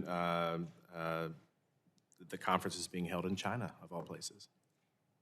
Yes, thank you so much for the question. So as you know, the WRC 23 was held in Dubai, and the unfortunate issue for the United States was that we didn't have auction authority, we didn't have a long-term spectrum pipeline, and we didn't have a unified strategy. And so we were sidelined from very important discussions, which meant that we couldn't emerge from that conference with wins. Now, thanks to leadership from members of this subcommittee, we have auction authority, we have a long-term spectrum pipeline, and I think that gives us a foundation to develop a unified strategy where we can focus on key U.S. interests, working with our international allies in advance of WRC 27 to emerge from this conference with wins.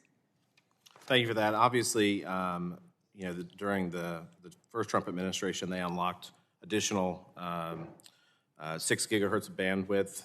In 2020, when the first Trump administration made that available, nearly 70 countries followed our lead. Now China is trying to undermine those efforts in Europe, and we're hearing good things, obviously, now out of the Trump administration defending that abroad. But have you talked? You've talked about the importance of Wi-Fi to the American innovation. Can you explain why it's pivotal that America lead on Wi-Fi? Absolutely. So as I mentioned a little bit earlier, I've been a proponent of an all-of-the-above approach to spectrum policy where we are accommodating a variety of users, use cases, and technologies. When you look at things like CBRS, the United States has long been a leader in innovative uses of spectrum, and CBRS is a model for that. It accommodates the military, transportation, logistics, tracking, schools, hospitals, and much more. And so my job at the FCC is to ensure spectrum is being put to its highest and best use, but given all of the use cases, I think it emphasizes the meaningful benefit of CBRS and unlicensed spectrum. Thank you so much for that. Commissioner Gomez, I appreciated your comments earlier about, I think, that maybe the mission, in your opinion, of the FCC has shifted, that you're not supposed to police speech, that you're drifting from the mission. Those were some of the comments that I think you made. But I'm curious, in 2023, Senate Majority Leader and House Minority Leader Hakeem Jeffries sent a letter to Fox News regarding their coverage of the 2020 election, pressuring private news outlets owners to order specific shows and hosts to change their political coverage and issue compelled on-air statements solely because they disagreed with that coverage. Although you were not on the commission at the time, based on your opening statements, do you condemn those attempts by Democrats to censor free speech and journalism? The First Amendment prohibits government interference in free speech. And so, in my view, the FCC should not be engaged in any activities that lead to either policing bias or pressuring newsrooms into how to report the news. So we should not be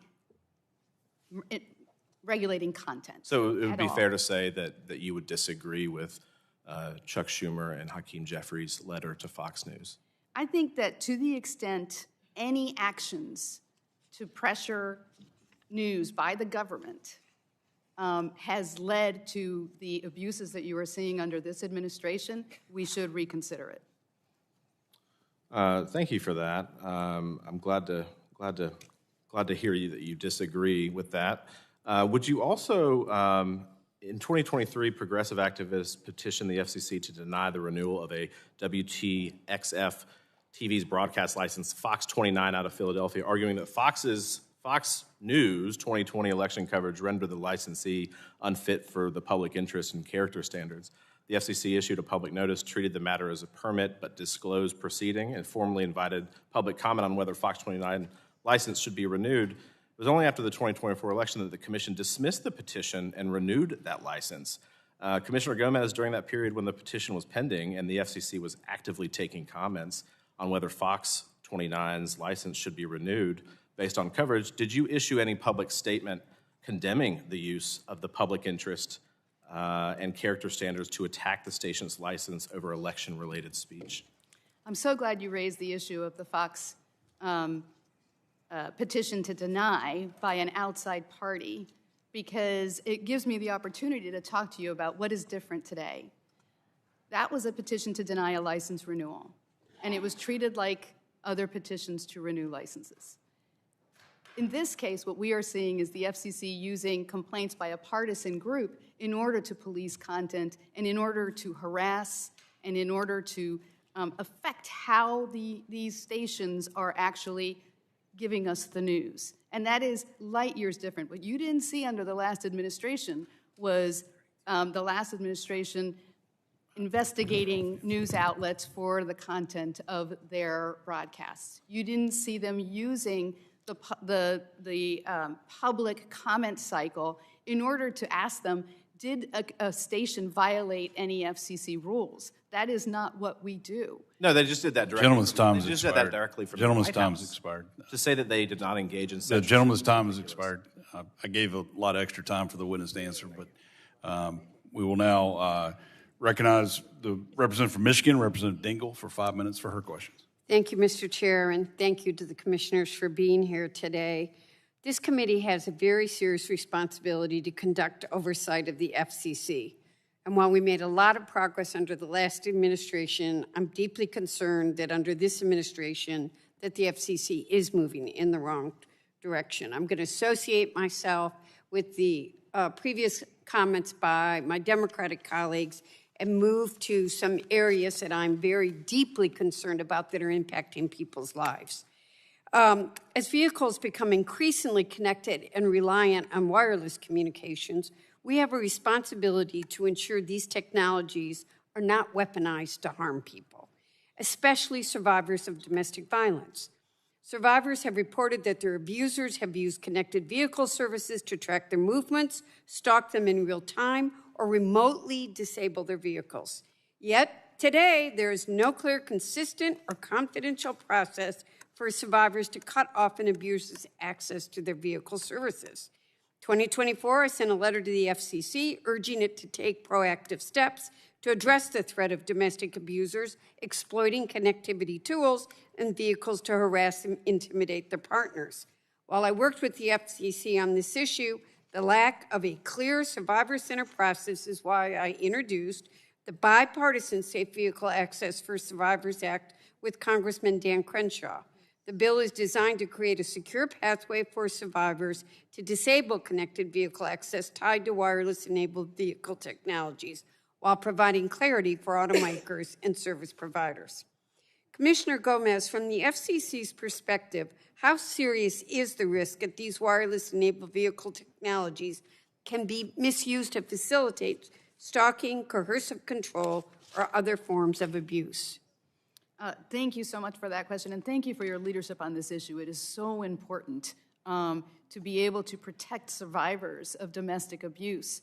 As you know, we took action in the previous administration to require companies to sever the cell phone accounts of victims of domestic abuse, and also to not allow information in the abuser's bill to be given about the victims. And that is so important for their safety.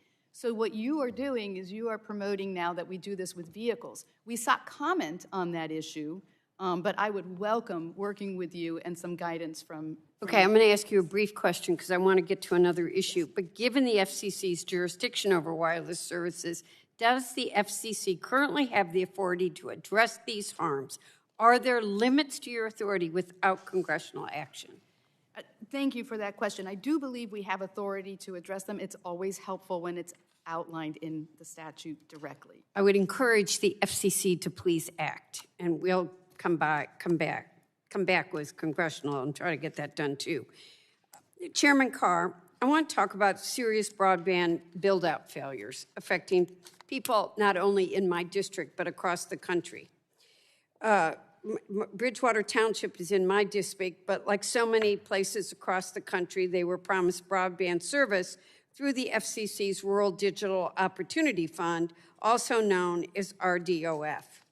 We are now in they were promised, by the way, my community was promised service by the end of 2024, and we're now in 2026, and this particular community only has 32% that have been given that access. Let me be clear. This isn't just a failure by one company, which I've written, but it's a failure of FCC oversight.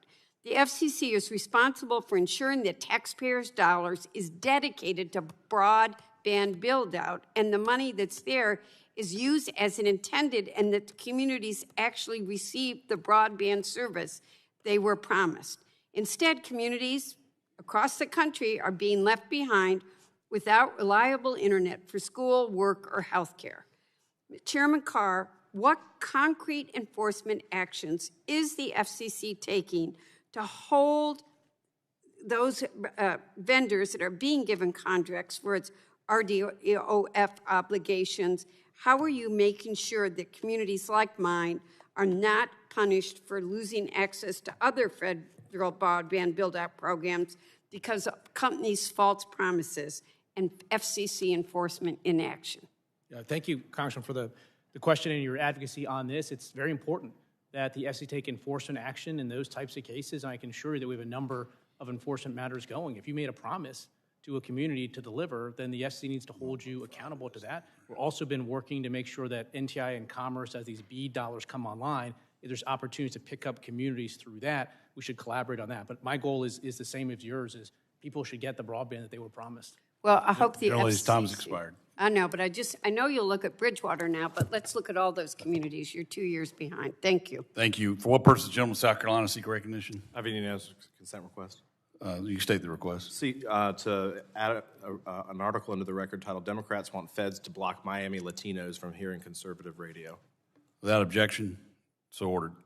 The chair now recognizes the gentleman from Virginia, Mr. Griffith, for 5 minutes to ask your questions. Thank you very much, Mr. Chairman. I apologize to our witnesses today that I had a markup in another committee that I had to be at, so I've got an update on what's going on. Chairman Carr, I represent a lot of small jails that are concerned with the cost of operating a phone system for the inmates, which is a tough balance. I understand the need for prisoners, particularly inmates awaiting trial, to have reasonable communication rates, and I get that, but can you briefly talk about the useful, all of your standards and what you've been doing to try to make sure that smaller jails in rural areas, et cetera, have the ability to meet that balance, to be able to provide it? Because some of my jails have talked about not allowing them, any communication because they can't afford the equipment to make sure that the calls are made in a safe manner and in a proper manner. And as a former criminal defense attorney, I'm concerned because I don't want to have to go to if I were to return to that practice of law, I wouldn't want to have to go to the jail every time I needed to talk to one of my clients. Well, thank you, Congressman, for your work on this. And this is an issue that is very important. It's very complex. As you note, on the one hand, we want to make sure that incarcerated individuals and their families can continue to communicate. At the same time, we have an obligation to jails and the broader community to make sure those communications take place with technology that ensures safety. The FCC over the years has tried to strike the right balance, and it's been difficult. There's been at least 6 different FCC actions, I think 4 different court cases or challenges. Congress came together in the Martha Wright Reed Act and gave us additional authority. And the FCC recently revised some of the rates. The rates are higher than the rates that were initially set the first go-round by the Biden administration. They're lower than the rates initially set by the Biden administration. They're higher than the rates the Biden administration set at the end. But to your point, what we were seeing with those last round of Biden rates is that they were too low in some circumstances, that inmates were getting denied calling services because the jail couldn't afford it, or they couldn't afford the technology to make sure the communications are safe. So it's a complex issue with really well-intentioned people on all sides of this, and we have a proceeding right now to see if we can't, once and for all, strike a right balance here. Thank you. And as I said before, I have a fairly rural district. It's pretty large, got some mountains in the way of some of this stuff. And so we've had some success, and some of my folks really like Starlink. But we need competition competition is always good for bringing down prices. What is the FCC doing to try to promote additional providers in that space? And what are your goals on reforming the satellite licensing and so-called Earthlink connections? Yeah, thank you, Congressman. One thing that we're doing is taking a technology-neutral approach. There's many portions of this country where a high-speed fiber connection makes sense, but we have to be open-minded where cost per location exceeds a certain point, in which case you need to then look at other technologies like fixed wireless, like LEO systems, and that's what we're doing. We're making sure people can compete on a level playing field. And I appreciate that, because there are some areas of my district where there's 1 house, 2 houses, maybe 3 houses up a holler, and it would cost us a minimum of $100,000, maybe as much as $200,000 just to get fiber to those couple of houses, and there's no way you'd ever recoup the costs. So I appreciate that. I appreciate also that the Commission has opened a docket to tighten foreign ownership standards for FCC licenses. Could you explain the difficulty in sorting out increasingly complex ownership structures sometimes used by licensees? Yeah, we have rules and regulations on the books to try to make sure that we can process that. We obviously want investment in this country, but we need to make sure that there are security checks in place. And we've been taking a number of actions, again, to try to strike that right balance. I appreciate that. I will tell you, my team thought we ought to have a little bit of fun, so I was requested to ask, and I have some questions we have to put for the record, but you don't have enough time to answer them with what I have left. But I was requested to ask, which one was your favorite in eliminating FCC regulations? Did you prefer or have more fun eliminating regulations on phone booths or telegraph lines? It's funny, I was going to, before you said it, I was going to say telegraph. Yeah, we had so much dead wood in our regulations that there were still rules that tied back to telegraph service, and I think that was a good one to get rid of. Yeah, I agree. And that's why sometimes you have to take a look at everything and eliminate those things that are no longer appropriate. I yield back, Mr. Chairman. Thank you. Excuse me, Madam Chairman. The chair now recognizes Ms. Berrigan for her 5 minutes of questions. Thank you. Commissioner Gomez, I'd like to start with you and follow up to that last interaction. The chairman said that families should be able to communicate with their families when they're in prison.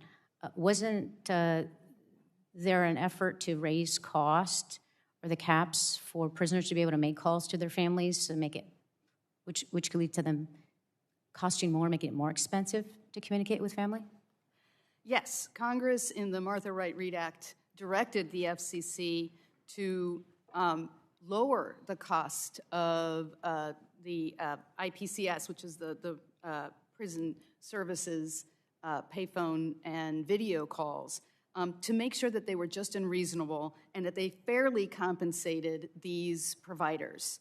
This administration, and the last administration did that, we substantially reduced the cost of the calls.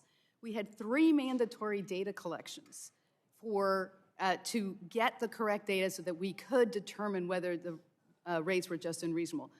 This administration reversed what we did and said, well, we don't have enough data, so we're going to give the payphone providers everything they want.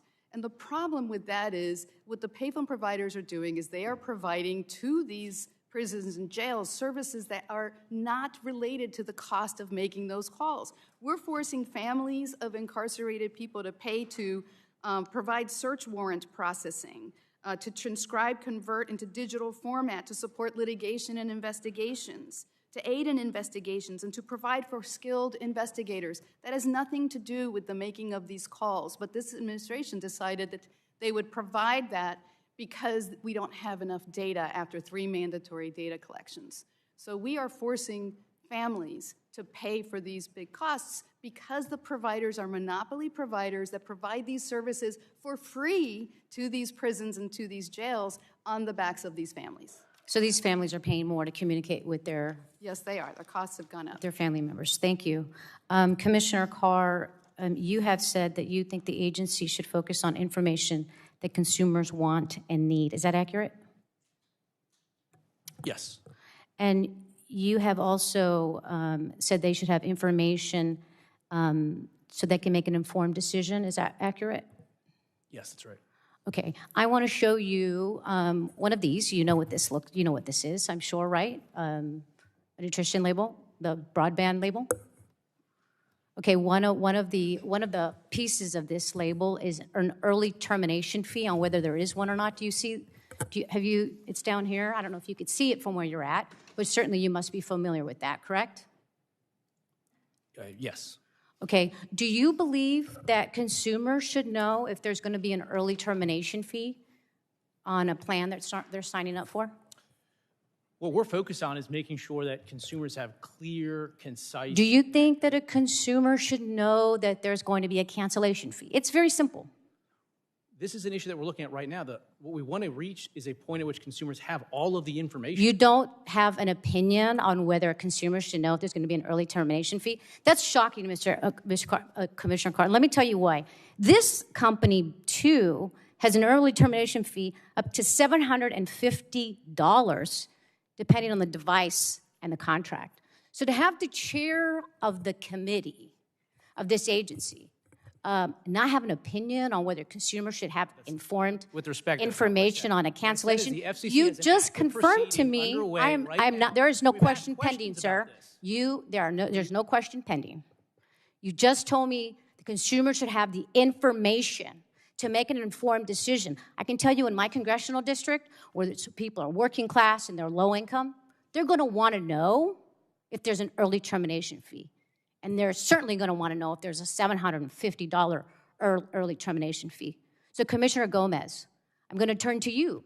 Do you think consumers should be able to know if there is an early termination fee on their plan? Yes, I do. And isn't there a proposal now to eliminate that requirement that would read to consumers whether there's an early termination fee? Yes. What it would do is obfuscate the fees by pulling them all up into one category. Now, I believe that carriers should compete on price and quality, not on being able to hide information from their consumers.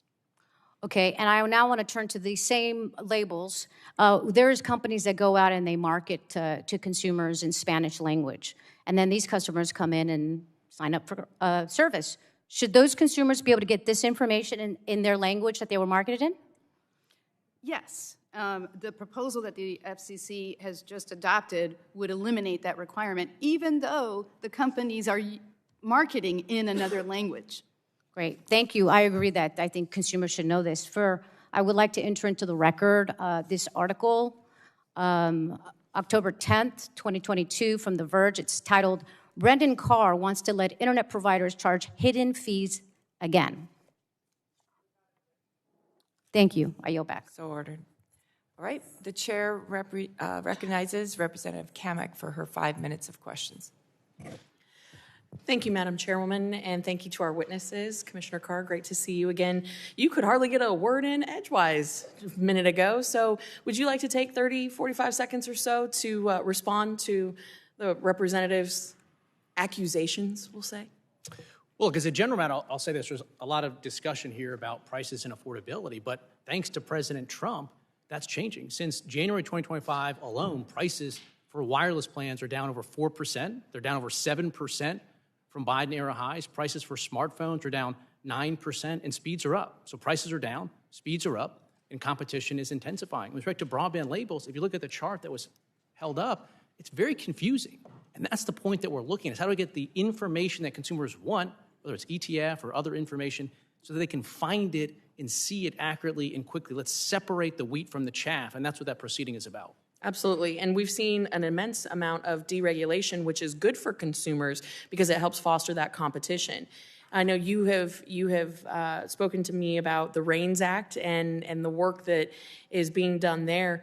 Talking about REINS Act being the largest regulatory reform effort in American history, what would the passage and adoption of that bill, which would require Congress to have an up or down vote on any major rule or regulation that has an industry impact of $100 million, what kind of impact would that have at your agency? I think it's important, again, as we just talked about, we did a sweep through all rules and regulations on the FCC's books. We've eliminated over 1,000 rules or regulations or teed them up for removal. We have over 2,000 inactive proceedings. Again, you think about one agency, the FC, it's actually a relatively small agency, and you spread that out across the federal government. So some mechanism to make sure that needless regulations aren't getting on the books and staying on the books would really help unlock further economic growth for the country. And I just want to repeat that again for folks watching back home. You guys took over 1,000 regulations off the books, and prices are coming down. It's almost like the smaller government gets, the better it gets for people across America, right? Right. Okay, I love that. Well, another issue that you and I have talked about, and I know everyone can really understand, is the issue of robocalls and scam texts. I must get I half a dozen or a dozen a day, and it makes you want to throw your phone across the room. Talk to me about the work that the agency is doing to stop the scam texts and the fraud that's taking place there, and what authorities or additional authorities your agency would need in order for us to crack down on these robocalls and these scam texts. This is an issue that across the Trump administration and really every administration we've had, there's been a lot of work to crack down on illegal robocalls. Right now, we're coordinating across the federal level, whether it's the FCC, FTC, We're working with state attorney generals as well. And again, we are tackling this issue at every single portion of the life cycle of the call. We're looking at things like know your customer. So if you're going to onboard a business to allow them to place calls to U.S. subscribers, we're pushing to make sure those telephone companies know much more about those businesses, both so that they're legit, and if there's an issue, we can then track it back. So I think Congress could potentially legislate more on the KYC Know Your Customer rules to strengthen those even further. But there's some room for the FCC to push, and we're going to do that. Well, and I know so many of these robocalls and some of these scam texts originate from overseas. We've really graduated from the Nigerian prince who just needs $5,000 and then he'll, make you a millionaire. We've really graduated the scams, right? Talk to me about your coordination efforts with your counterparts overseas and what we need to do here in Congress to strengthen that.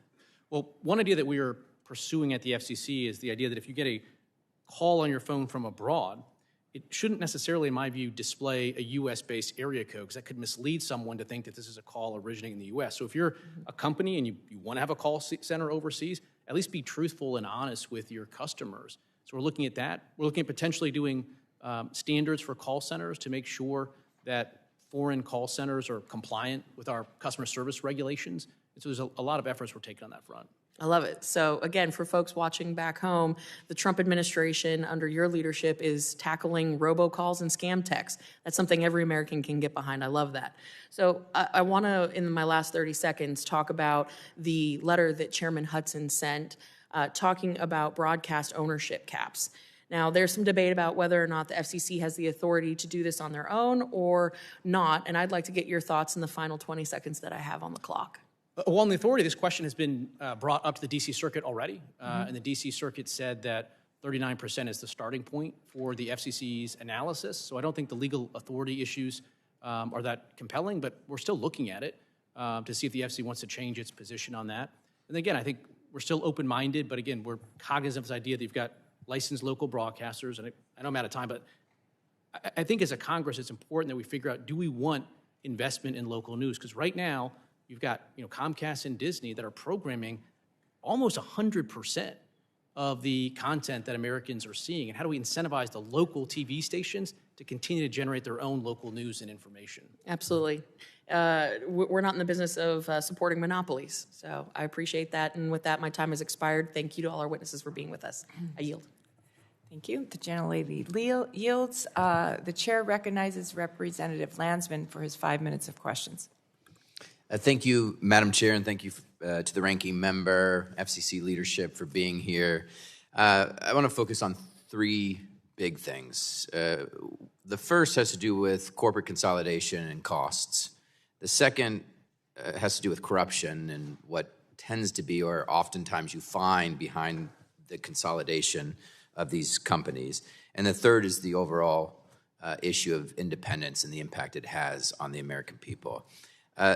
When you all continue, or Mr. Carr, continue to approve the acquisitions of these big companies, which is the direction that I'm seeing the FCC take at the moment, we will see higher costs, right? I mean, when somebody controls the market, they increase costs on consumers, so cable costs go up, streaming fees, subscription fees, and the corruption piece is what obviously worries so many of us as we're seeing this play out.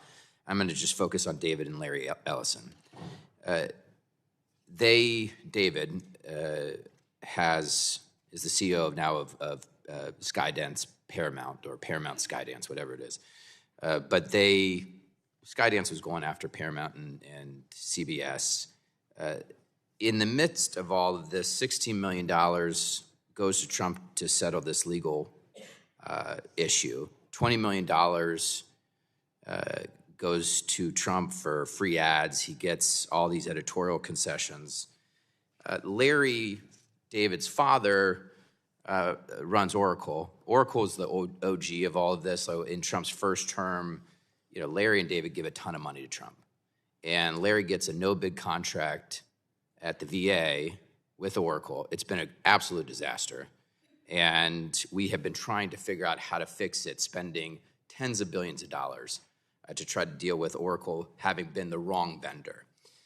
So the question I have, as you're the sort of traffic cop trying to figure this out, and make sure that there isn't corruption. As you're looking at the deal now with David trying to go after Warner Brothers, how much, and this is just David and Larry Ellison, how much have David and Larry Ellison given to the Trump coin, Mr. Carr? I don't know the answer to that. Okay. How much money have they given to Trump businesses? Just Larry and David Ellison. I'm not sure why I would know that information. Last one, MAGA, the MAGA Inc., the big, super PAC. Do you know how much money they've given? No, sir. So the reason you should know, and the reason the American people should know, is because ultimately you're going to weigh in on these acquisitions, and there's going to be questions about whether or not there's corruption behind these corporate mergers. So it's really important for us to know how much these people are giving to the president. On the issue of independence, the concern is, and Ms. Gomez, just very briefly, what is the impact to the American people when we don't have an independent FCC? Just how does it hurt them? It's important to have an independent FCC because we are an expert-driven body that is supposed to make decisions based on our technical expertise and also to have the respect, both domestically and internationally, of those that we regulate and are those with whom we work. When we lose that, people will second-guess everything we do because they will just assume we are controlled by the whims of one person. So to that point about the being controlled by the whims of one person, Mr. Carr, and this is where, you're probably going to hate this question, but it's a genuine question that we're all struggling with, is when we see the administration folks go out and do some of the stuff on behalf of the president, do you go after the media folks to keep Trump happy because that's what's key to keeping your job, or are you genuinely going to punish them for criticizing Trump? The FCC has an obligation to make sure that broadcasters comply with their public interest obligations. Licenses, broadcast licenses, are not property rights, and there's things you can do to lose your broadcast license. Broadcasters are fundamentally different than any other forms of distribution, whether it's cable or podcast. Yeah, or I'm going to reclaim my time. I think it's probably a little bit of both, but either way, it is scaring Americans, and it's hugely problematic in terms of the future work of the FCC. With that, I yield back. Thank you, Chair. Now I recognize the gentleman from Texas, Mr. Pfluger, for 5 minutes to ask your questions. Thank you, Mr. Chairman. Appreciate the work that y'all are doing. It's a very important, obviously, time in our country. Chairman Carr, thank you for your leadership. In 2021, you proposed a multi-year spectrum calendar that auctions specific megahertz across several bands. I asked your predecessor about issuing a spectrum calendar, which she declined, stating that the commission cannot produce one because spectrum auction authority had lapsed. Thankfully, as has been discussed already today, we were able in the Working Families Tax Cut Act to allow the FCC to auction off 800 megahertz of spectrum for commercial broadband use by 2034. So very excited about that. And I would ask you that now that the commission is in full swing and the auction authority has been restored, give us an idea of what that long-term spectrum calendar looks like and other items that you're pursuing along those lines. Thank you, Congressman, for the question. As you noted, we now have a concrete 800 megahertz spectrum pipeline, and the FCC's work is well underway. We're going to hold the first auction in a number of years. In the first half of this year, AWS-3 spectrum. The next up, we're finalizing rules for the upper C-band, which will clear at least 100 megahertz. We've sought comment on clearing up to 180 megahertz. There's also active work underway on the 7 gigahertz band, on the 2.7 gigahertz band, and even on license. Again, this month alone, we're voting to supercharge Wi-Fi by allowing higher power devices. And in addition to all of that, we are clearing the barriers in the secondary market, so spectrum that wasn't fully loaded, that could have been sitting fallow, is moving into the hands of carriers that are loading it and lighting it up and increasing speed. So again, we're seeing increase of speeds, decrease of prices, and enhanced competition. That's great to hear, Commissioner Trusty. What does that mean for national security needs? Have we not passed that and not been able to get those 800 megahertz out? I mean, what does this do for our competition with China and national security issues? Sure. Well, it means that we're left behind. Now that we have auction authority and a long-term spectrum pipeline, we can meet the growing demands of wireless services, public safety, national security, and emerging technologies, and we can fully participate in the WRC 27, which is absolutely critical to promoting American values, our economic competitiveness, and national security by having a foundation to develop a unified strategy and so on. So I really appreciate the leadership of the subcommittee. You read my mind on the next question, which was WRC 27 and the steps that we're taking to support the U.S. position and be prepared for that and show some leadership. I'll give both of you guys a chance to answer on that. Sure. So I think this is really important, and I think the focus should be on aligning public and private sector interests. We also should be engaged in pre-WRC coordination with our international allies so that we can harmonize our preferred standards and technologies. And I think we need to work with Congress to ensure that we have the resources to support our technical and diplomatic representation needs. As you know, the WRC 27 is in Shanghai, China, which creates some unique security challenges for us. The State Department is taking the lead, working with the ITU and with Commission staff and NTIA to resolve those challenges. But again, we need to be fully engaged in this conference so that we can win when it comes to our economic and national security. That's fantastic. Chairman Carr, let me pivot just a little bit. I want to kind of talk about the public interest and the responsibility that you all have as commissioners to protect the public interest, and just give you some time to explain what that means to our country for the licenses that you hand out, especially broadcast licenses. Thank you, Congressman. So broadcasters are unique among all other distributors of information or even data. They have a license given them by the federal government. That necessarily means the government has excluded other voices that might have wanted to use those airwaves. And so they have an obligation to stand not just in their own shoes, but in the shoes of their entire community of license. And that means they have to operate differently than a cable channel or a podcast or social media. And what's been interesting to me is that on the Democrat side, there's a lot of simply projection and distortion. If you go back to the Biden years, there was actual weaponization of the FCC and communications policy. As we noted, there was members of this committee that wrote letters to cable companies to pressure them to drop conservative channels simply because they were viewed, in their words, as right-wing media outlets. You had Democrats in Congress write letter to the FCC asking it to investigate the news activities of Sinclair broadcaster because they disagreed with the views of Sinclair. They viewed that they were right-wing, and there's been discussions about nothing negative happened. After that letter, there were 227 routine Sinclair licenses that came up for renewal or were pending during the Biden years, and all but one of those, so 226, were not renewed by the FCC. That was unprecedented. It had never happened before. So Democrats put pressure, and it engendered results. What we're doing is applying the public interest standard in an even-handed way, and for people that benefited from the weaponization during the Biden years, that may feel like discrimination, but it doesn't make it so. Gentleman's time's expired. Yield back. Chair now recognizes the gentlelady from Florida, Ms. Castor, for 5 minutes to ask your questions. Thank you, Mr. Chairman, and welcome to our FCC commissioners. The FCC plays a very important role to ensure communication services and Wi-Fi is affordable for American families and available. Commissioner Gomez, the takeaway from your testimony, if I can summarize it, is now the Commission is spending less time on consumer needs and has diverted its attention to powerful special interests. It does appear, and I share your concern, that the FCC has taken a tact that will make life more expensive for American families at a time when they are being crushed by the rising cost of living.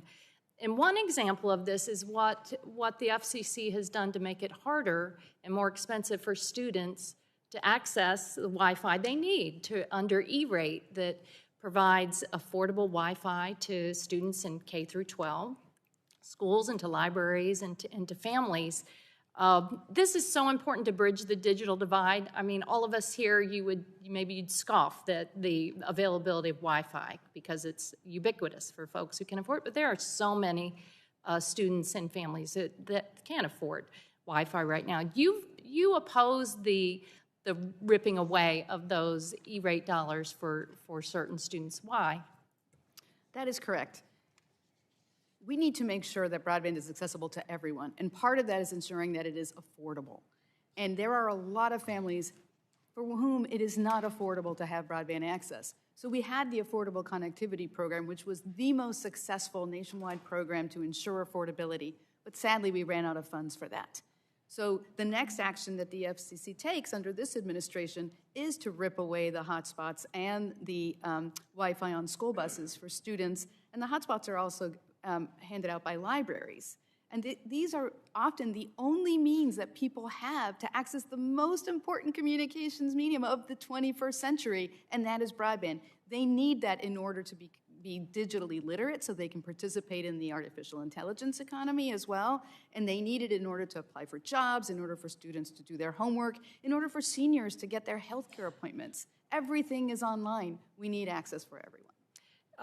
And rather than focus on lowering costs for Americans, it is very concerning that the FCC chair is using the regulatory power to stifle criticism of the president and change news coverage to please the president. Beyond heavy-handed, it's dangerous and wrong. Going back to the Skydance acquisition of Paramount and CBS, Chairman Carr blatantly acted to enrich the president and to boost him. After months of regulatory delay, FCC approved the acquisition just days after Paramount agreed to pay $16 million to settle the president's meritless lawsuit attacking standard editorial edits at 60 Minutes. And then in exchange for obtaining FCC's approval of this deal, Trump was also offered $20 million in free advertising and a host of dangerous editorial concessions, including a promise to root out perceived bias, align its editorial practices to better suit the Trump administration's political agenda, and hire an ombudsman to police the news organization's editorial choices. This was a bribe by any other name. And Chairman Carr rubber stamped it. The consequences of these concessions were on full display last month when the new CBS News editor-in-chief pulled a 60 Minutes story on allegations of abuse at an El Salvadorian prison where President Trump has deported hundreds of Venezuelans without due process. Notably, President Trump had numerous conversations with David Ellison, now chairman and CEO of Paramount Skydance, and his father, Larry Ellison, executive chairman of Oracle, leading up to the merger's approval. But conveniently, none of these interactions were memorialized in the FCC's docket as required by law. Corruption out in the open does not mitigate its odious nature. And Mr. Chairman, the American taxpayers deserve so much better. I yield back my time. Thank you. The chair now recognizes the gentleman from Texas, Mr. Goldman, for 5 minutes to ask your questions. Thank you, Mr. Chairman. Thank you very much. Thank you to all the panelists for being here. Chairman Carr, broadband deployment, obviously a major thing in Texas, especially rural Texas. Can you give us an update of where we are on broadband deployment across America, but mainly in rural America? Thank you, Congressman. Thanks for your leadership on this issue. We are very quickly turning things around, and the Commerce Department has this $42 billion program that they have righted the ship on, and we're moving forward with that. We're engaging in permitting reform at the FCC. We have a universal service program that is supporting high-speed builds, and we're bringing new technologies into the market. This next generation of connectivity includes connectivity directly to your smartphone at a high-speed internet level to a low Earth orbit satellite. And we're taking steps right now at the FCC to position the United States to lead the world in this new technology. So we're seeing more competition coming online. That's why, again, you're seeing prices going down, speeds coming up, competition enhancing. There's no way we're raising the mission accomplished flag. We have to keep pushing harder until every single community has what they need for next generation connectivity. And so looking towards the future, what are we looking at? Months, years, to have better connectivity across America? What, in your mind, what does that look like? We're seeing it right now. We're seeing it this year with shovels going into the ground. We're seeing it with the secondary markets as we're encouraging spectrum to move so that it can be loaded up. And right now we have secondary market transactions that folks are turning on their new cell sites immediately. Just one provider last year took spectrum they gained access to that year alone and lit up 23,000 new cell sites, boosting speeds by 80%. So we're pushing on this from a new technology perspective, from a funding perspective, in coordinating with the other components of the federal government that also have funding. Okay, thank you. And I was going to ask before Representative Kambeck did about robocalls. Anything further to expand on what we can do to, I mean, there are many constituents of mine that would love to eliminate robocalls. Is that even a possibility, or how can we do a better job of making sure that our constituents aren't bothered by robocalls? Yeah, robocalls are a significant technological challenge. Historically, it felt like at the FCC was a game of whack-a-mole. We'd find one technology, one type of scam, and we'd shut it down. Right now, what we're trying to do is get down lower and look at every single portion of the life cycle of a call and take action, including making it clear that if you're not doing your part as a carrier, you're going to get kicked out of the robocall mitigation database, which effectively makes them unable to deliver traffic. And we have a particular focus right now on foreign-originated robocalls as well. Great, thank you. I know you've heard from the Texas Farm Bureau in regards to your drone ban. Can you speak upon that, and is there a solution in sight? Obviously, many Texas farmers and ranchers like their drones and like flying them. It's better for their operations. Can you speak about the ban, and is there a solution for the farmers and ranchers of Texas in using drones? At the end of last year, national security agencies came together and made a determination, a specific determination that foreign-produced drones presented an unacceptable threat to U.S. national security. And President Trump has been clear that we are going to reestablish American drone dominance. We've taken a couple steps. One, because of that national security determination, we added foreign-produced drones to our covered list, but that doesn't mean that consumers that have these drones today can't continue to use them. They can continue to use them today. In fact, if you have a model that was already authorized by the FCC, you can buy a new version of that same model device. The cover list only applies to new models that might seek authorization in the future. Subsequently, we've also taken some additional action from advice by the Pentagon and others, DHS, that drones that are on the UAS blue list are cleared to go through the process. We've also created a mechanism where people can petition for additional clarity around the types of drones. So again, if you have a drone today that you're using, you can continue to use it, and you can even buy another one of the same drone you have today under the same model number. Great, okay, thank you very much. And you were recently at the Consumer Electronics Show. Yes, what was the coolest or scariest thing you saw?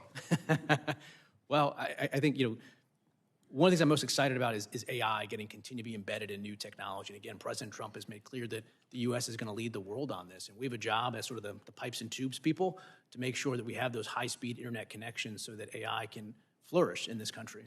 Great, thank you. Mr. Chairman, I yield the balance of my time. Thank you. Thank you. Chair now recognizes the gentleman from New Jersey, Mr. Menendez, for 5 minutes to ask your questions. Thank you, Chairman. In today's world, high-speed connectivity is no longer a luxury. It's essential to how Americans work, learn, access health services, and stay connected to their families and communities. Expanding affordable high-speed broadband access across the country is essential to ensuring that American families can thrive in the digital economy. Commissioner Gomez, just yes or no, is the FCC's role to ensure that every American, regardless of where they live or their background, has access to reliable high-speed communication services? Yes. Thank you. And is ensuring that Americans have affordable connectivity and access to digital equity programs critical to the FCC fulfilling that role? Yes. Thank you. Before President Trump appointed Chairman Carr head of the commission, the FCC made real strides in expanding broadband access. Since then, many of those critical efforts have been stopped or been rolled back. Commissioner Gomez, would you say the FCC's rollback of programs and initiatives that support affordable broadband and digital equity has undermined the FCC's mission to deliver broadband access to every community? I would. Thank you.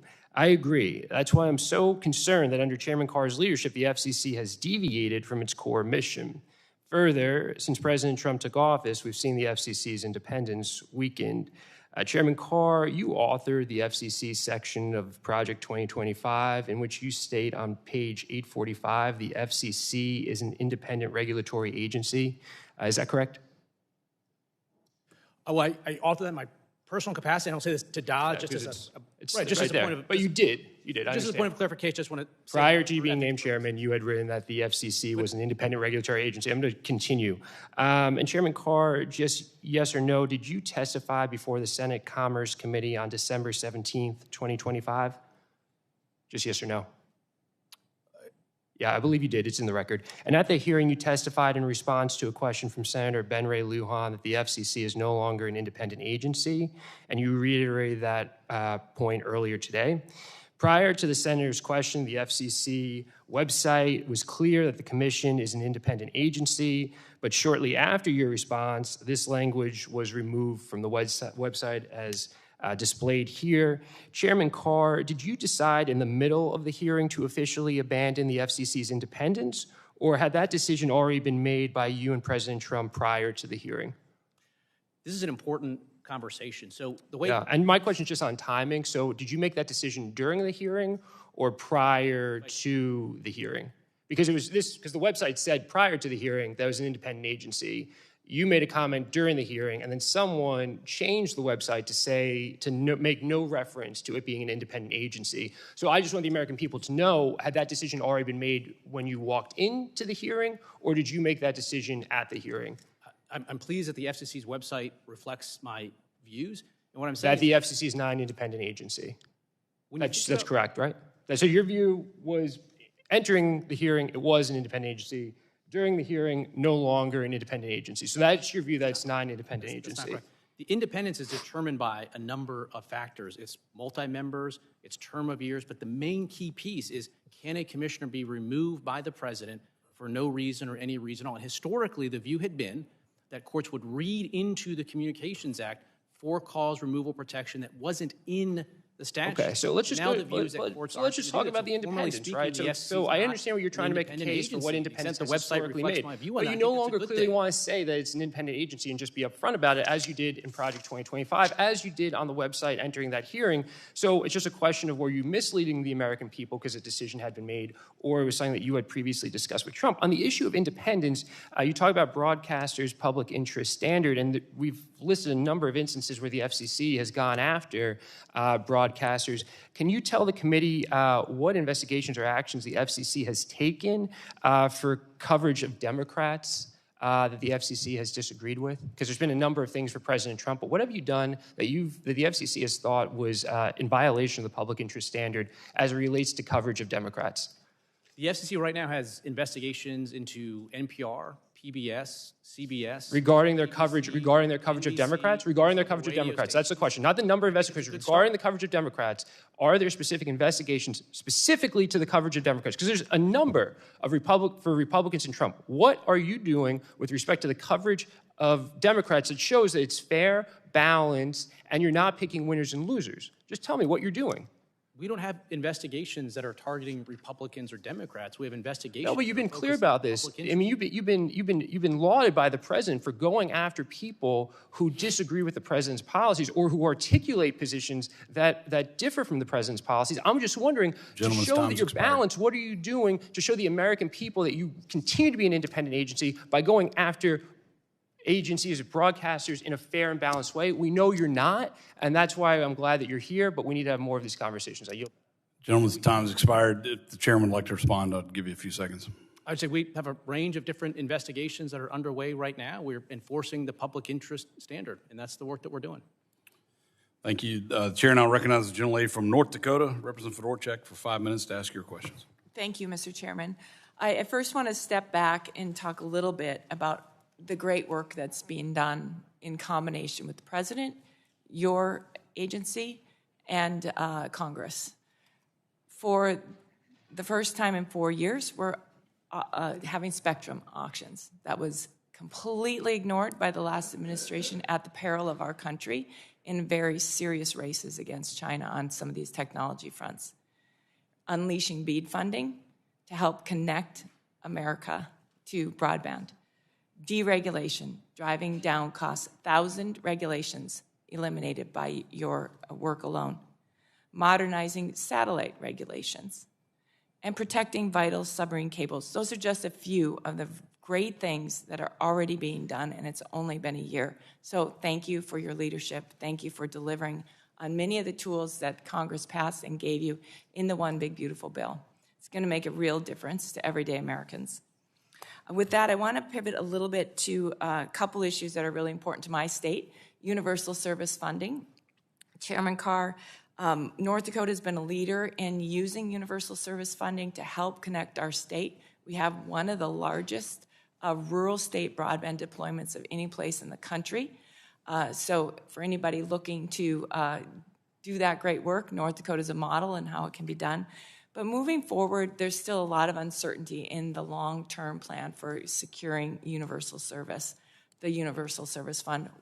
How should we be thinking about this, and what should Congress be doing? What sort of recommendations do you have? Well, thank you, Congresswoman. Thanks for your leadership. I had the chance to visit North Dakota and see the great progress that's being made there, and obviously there's much more work we need to do. There's several actions we're taking on universal service. One is taking a look at our high-cost programs and how do we make sure that in this idea of a high-cost 2.0, what does the future of high-cost support look like? And we're going to be asking some questions about that. We're also looking at ways to make sure we bring new technologies online, including low Earth orbit satellites, freeing up spectrum, and permitting reform. I think all of those combined is why you see us finally turning things around, with prices coming down, with speeds going up, and with construction projects finally getting underway. How should we be working to stabilize the fund, though? The bicameral working group that the House and the Senate is involved in, I think can play a really constructive role. We talked in the Senate hearing at the end of last year about the FCC collaborating with that group, and I think we're going to start that process potentially as soon as this month to make sure that we're coordinated there. And the timeline on that, how urgent is it to get some certainty here in this long-term funding pool? Yeah, when you look at the life cycle of investments, particularly for rural broadband, it's over many, many years. And so we need to be able to step in and provide that long-term sustainability for these programs. Okay, very good. I want to pivot a little bit. You mentioned the low Earth satellites, low Earth orbit satellites. The University of North Dakota just last year launched its Rhodes satellite mission, which established a dedicated satellite operations training facility at the University of North Dakota. I'd like to see more of this type of work, particularly with regard to competing with China. So how should Congress think about the FCC's role in this space, in particular in relation to competition with China and around the LEO satellites, Earth stations, and ITU coordination? Well, China's made clear that they want to dominate when it comes to the delivery of next-gen services from space. They are predictably copying a lot of the technologies from U.S. providers. So one thing we have to do is go as fast as we can so there's nothing holding back America's innovators from launching new satellites, next-generation satellites. And that's what we're doing. We're clearing out backlogs, and we're moving much faster. Are you working on the satellite licensing timelines as well? I've heard that that's a program that's often a source of delay. It's true. We're now working on a couple fronts. One, to eliminate whole categories of things that don't require either licenses or don't require certain types of lengthy coordinations. We're taking them out of the system, and we're moving to what we describe internally at the building as a much more assembly-like process, assembly line-like process, so that we give people clear parameters to shoot for with their applications, and they hit the mark, and it moves on, and get away from sort of a bespoke review process that slowed things down. We're seeing results. Again, this latest generation constellation that we approved, we went in about half the time as the prior one. Very good. Mr. Chairman, if you need more tools from Congress, we're here to help. So thank you for your work. Mr. Chairman, I yield the remainder of my time. Thank you. The chair now recognizes the gentleman from Louisiana, Mr. Carter, for 5 minutes to ask your questions. Thank you, Mr. Chairman and ranking members. Over the last year, the Federal Communication Commission, under Brendan Carr's leadership, has recklessly abandoned its core principle to operate as an independent agency. Instead, it has weaponized its power to bully news organizations and broadcasters that disagree with the president on his political agenda. That's unfortunate. I stand firmly against this misuse of federal power to suppress free speech and will fight to protect everyone's First Amendment rights. Mr. Carr, at one point it appeared that you appreciated the First Amendment. At one point, it appears that you recognize its value. Somewhere along the line, you appear to have lost your compass. That's unfortunate because the American people deserve better. The American people deserve freedom of speech that allows expression without fear of retribution. That is not the America that we should have. We have a rule of law. We have a constitution. We have those protections, and unfortunately, sir, you have failed in the regard of protecting those rights. So I'm going to pivot because I really don't have time for filibuster, and we have a need for questions to be answered. Commissioner, as the co-chair of the Wi-Fi caucus, I'm encouraged by the FCC's continued commitment to dedicating the 6 gigahertz band for unlicensed use, which is essential for Wi-Fi technologies. How critical is it for the FCC to ensure that sufficient spectrum remains available for unlicensed use to both support the continued growth and innovation of Wi-Fi technologies and to help U.S. remain competitive with China in the development of cutting-edge wireless technologies? Thank you for that question. You know, unlicensed spectrum was an experiment decades ago when I still worked at the FCC, and it has turned out to be an enormous benefit for our economy, for our global leadership in spectrum and in technology.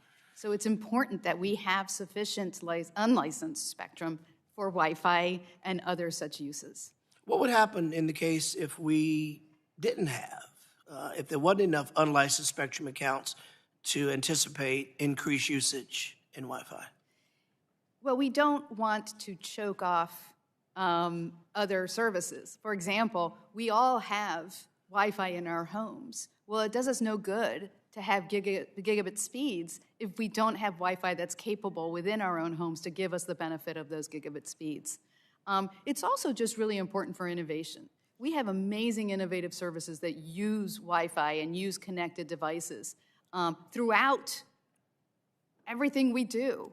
And so we need to make sure we have sufficient spectrum to make sure that we can continue to evolve these technologies and support them. So of late we've heard the discussion about affordability, the importance of affordability, the importance of making sure that we see these tools that are no longer something that is luxury but is a necessity. How does preserving and expanding access to unlicensed spectrum help advance affordability and digital opportunity for rural and underserved communities like that of my district? Yeah, Wi-Fi is a very important tool for giving access to everyone who needs access to broadband. Whether we get them through our library or we have students that are sitting in the parking lot of a McDonald's in order to access broadband, what Wi-Fi has enabled is this type of accessibility, and it's very important that we continue to support it. Under the Biden administration, Louisiana, I'm very proud to say, was number one. We were ready. We were ready for shovels in the ground with the BEAD program. Under the Trump administration, there was a drastic halt. And as a result of that halt, although it was said that it was intended that it was going to make things better, faster, we had taken too long, quote unquote, but Louisiana was first, was ready. Our Republican governor hailed this as one of the most monumental infrastructure advances in Louisiana. Yet now we hear that from my colleagues, I think Mr. Latta said a little while ago that thankfully we were able to stop this because things weren't moving fast enough. Well, in fact, we were moving fast enough, and we had done all of the legwork through a Democratic governor and a Republican governor, only to be halted by this administration, which leaves us now with a far less superior product that's going to ultimately cost more money, and the people will get less service and an inferior product. Real briefly. Gentleman's time's expired. I'll allow the witness to answer. Thank you, sir. I'll follow it. Okay. Oh, am I allowed to answer? Yeah, I'm sorry. Yes, Take a few seconds. Very quickly. Yes, we are over a year since this, or about a year since this administration took over and complained about the amount of time that it took to deploy under the last administration, and yet they've now effectively added yet another year. So I am concerned that this administration has a race to the bottom in terms of what technology it's going to use to provide broadband service, and I'm hopeful that the end outcome is that everyone gets the broadband they need to participate in the artificial intelligence economy. And Mr. Chairman, I'm going to submit for the record and ask that you have an opportunity to answer, because obviously Next Gen 911 is a huge issue, making sure that we're providing opportunities for law enforcement to actually be able to access the greatest technologies that we have, when in fact today they can't. I agree with you. That's why I let you go a little extra, but thank you. Chair, now recognize the gentlelady from Indiana, Ms. Houchin, for 5 minutes to ask her question. Thank you, Mr. Chairman. Thank you to the ranking member for holding today's hearing and for the witnesses for being here. The Federal Communications Commission plays an integral role in closing the digital divide, promoting competition, and ensuring Americans can access reliable communication services that are essential for work, education, healthcare, and public safety. I'm especially glad to welcome Chairman Carr and Commissioners Trusty and Gomez from the FCC here today. I also want to just commend the Trump administration for finding $21 billion in savings under the BEAD program, which I know was under Secretary Lutnick, but I do hope that that $21 billion in savings on the BEAD program will be put toward deployment in a technology-neutral way, and that it might go even to updating our national broadband map, which is what I want to focus some of my comments on today. One of the most, I think, underappreciated tools the FCC manages is the broadband map. We relied on it when I was a state legislator as we were trying to roll out a broadband grant program that would avoid overbuilding in areas that already had access. It's a map that is increasingly relied upon, not just by the FCC, but by other federal agencies, state broadband offices, and communities across the country. It really shapes where taxpayer dollars go, how programs are designed, and again, preventing overbuilding and making sure that we're actually reaching unserved Americans. But the map is inaccurate, and if it's inaccurate, then everything down from it is at risk. In April of 2025, the GAO warned that federal agencies are directing tens of billions of dollars in broadband funding based on the map, despite concerns about the accuracy of the data. The report issued 6 recommendations for the FCC related to broadband mapping and improving interagency coordination. Chairman Carr, where does the FCC stand today on implementing GAO's recommendations, particularly validating true access to broadband and strengthening the map? Well, thank you, Congressman, for your leadership, including on these critical rural broadband issues. The FCC is working on all the recommendations there, and one thing that we have is we have a coordination agreement with NTIA and others to make sure that we're getting all of the data put in the map. For instance, as you've indicated, there's dozens and dozens of different broadband funding programs out there, and we can make sure they all funnel their information through a single map that'll really help improve. The map itself is starting to stabilize. We're seeing the fabric start to stabilize. We're seeing more accuracy out of it. So I think we're heading in the right direction, but more work to do. Thank you. You know, many of my colleagues and I were working on both sides of the aisle on legislation that does rely on the accuracy of the map. That includes my Data Bridge Act, which directs the FCC to incorporate USDA cultivated land data into the national broadband map.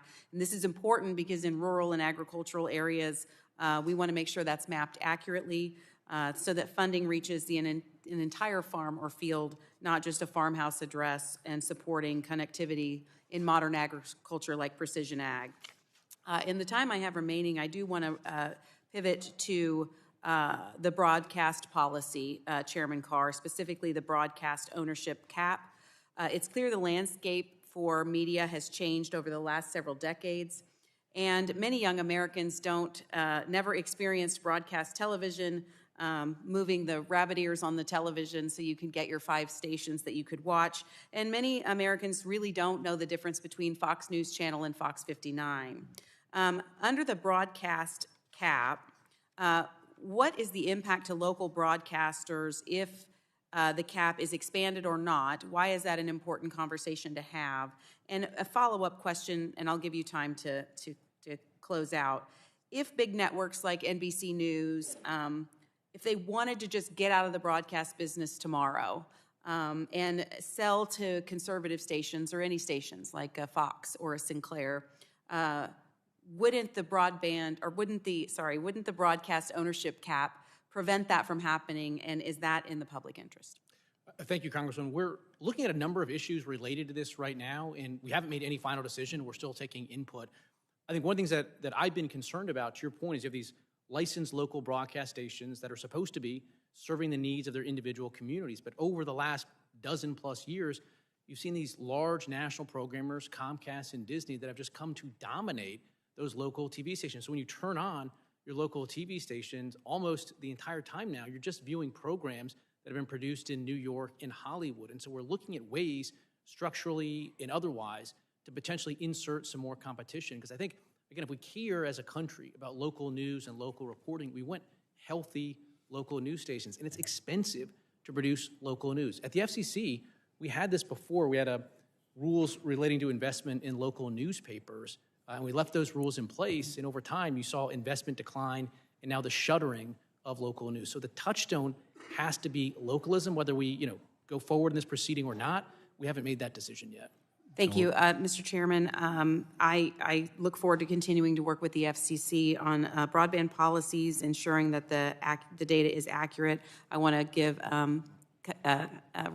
a shout out to Commissioner Trusty for her work on Data Bridge. Thank you.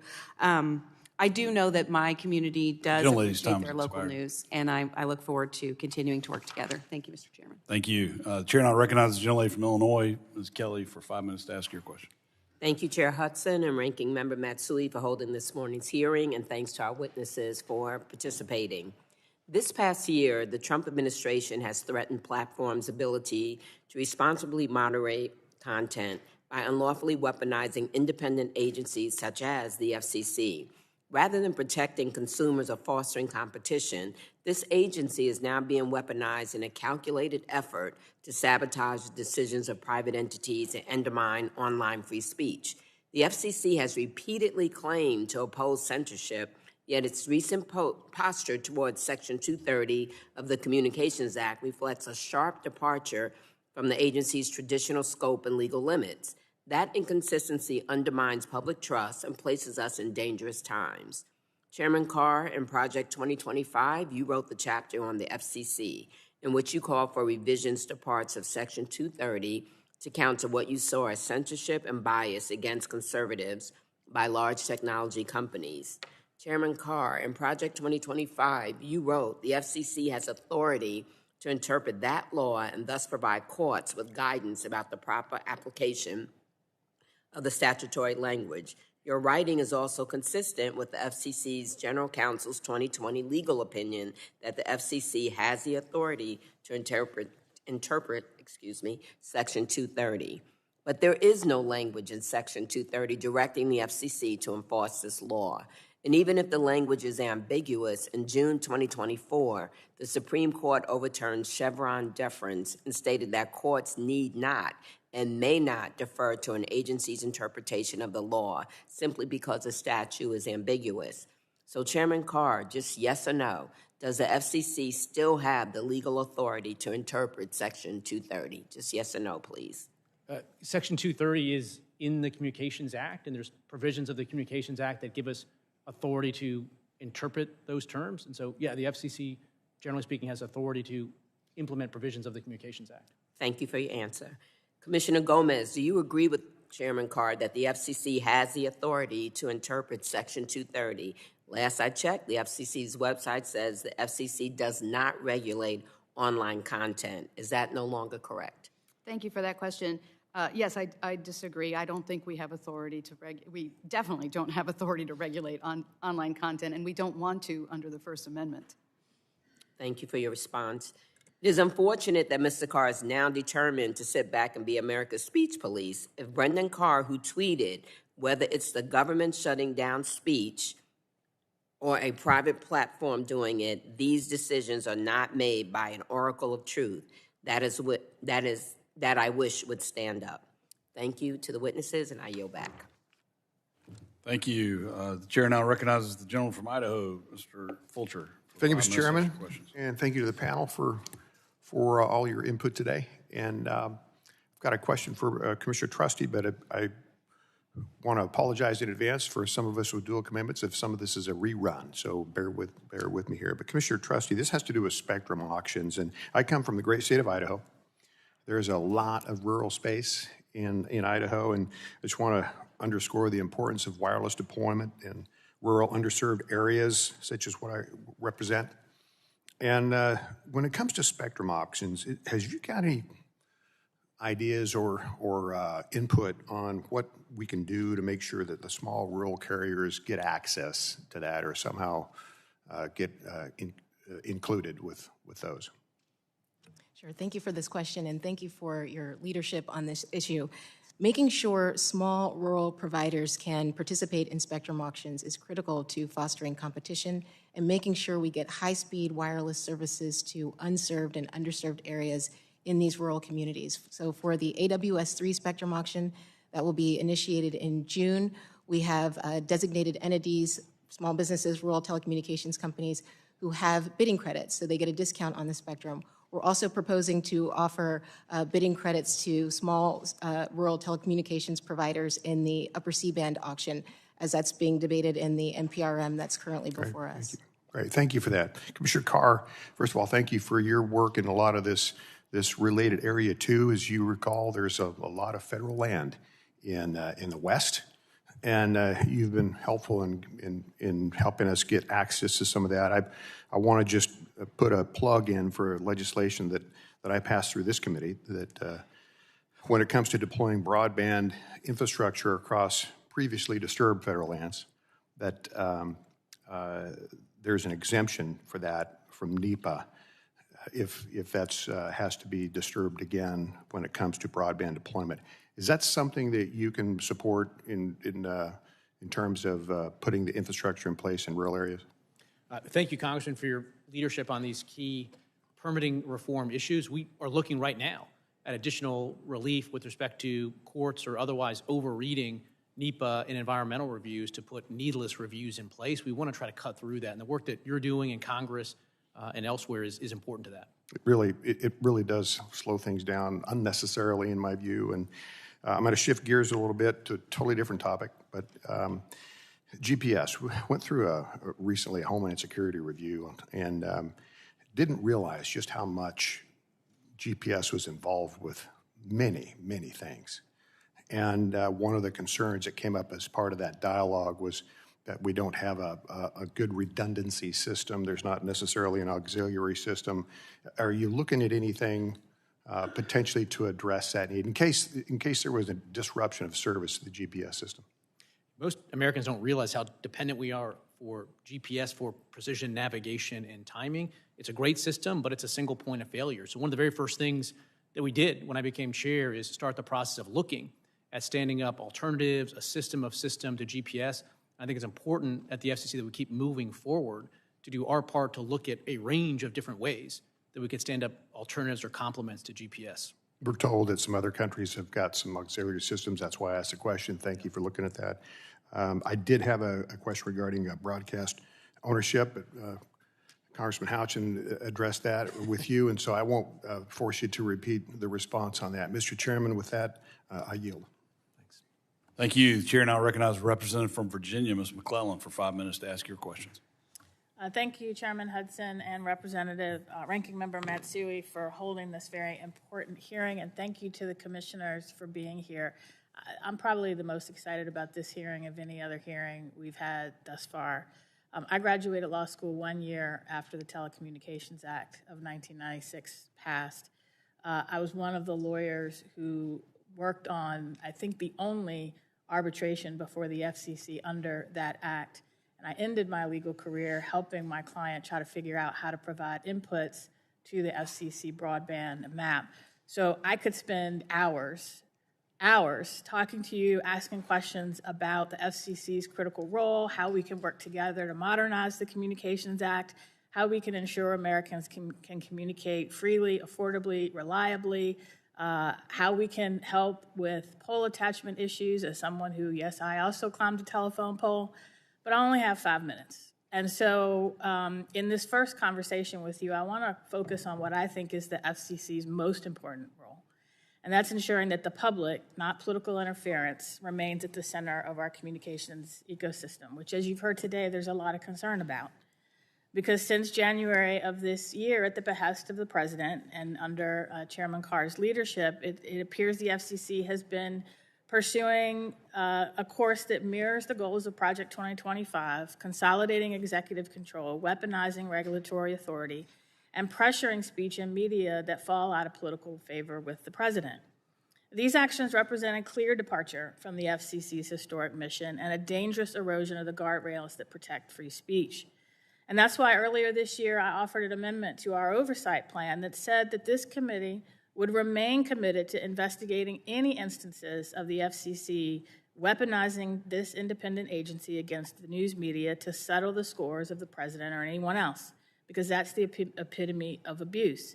And I noted in that hearing that our founding fathers believed that freedom of speech and the press are vital safeguards against government overreach and are crucial for an informed citizenry and democracy. George Mason wrote in the Virginia Declaration of Rights, the precursor to the Bill of Rights, that freedom of the press is one of the greatest bulwarks of liberty and can never be restrained but by despotic governments. James Madison said that for the people to rule wisely, they must be free to think and speak without fear of reprisal. Benjamin Franklin said that freedom of the speech is a principal pillar of a free government, and when this support is taken away, the constitution of a free society is dissolved. And I can't be a graduate of UVA and not quote Thomas Jefferson, who believed our liberty depends on the freedom of the press, and that cannot be limited without being lost. And so you can see why we are so concerned about how the FCC conducts itself as it plays a critical role protecting these linchpins of American democracy. So Commissioner Gomez, as someone with a front row seat to how the FCC has operated under the Trump administration and Chairman Carr's leadership, I want to commend you for your initiative, the First Amendment Tour, to challenge government censorship and control. And I want to know if you could share with us some of what you have heard from broadcasters, journalists, freedom of speech advocates while you have been traveling around the country. Thank you for that question, Congressman. Yes, I have launched a First Amendment tour because I have been so concerned about this administration's abuse of its regulatory authority in order to target content in the free press. And what I've heard from communities is a lot of concern. And this concern is bipartisan. It's across the ideological spectrum because freedom of speech and the freedom of the press is paramount to our democracy. I've also heard a lot of concerns about the level of consolidation and the capitulation of the corporate owners of these media companies in order to curry favor with this administration. And what have you heard from small and minority-owned broadcasters about the unique role that they play in delivering local news, music, and entertainment that reflect the voices of all communities and not just the majority community?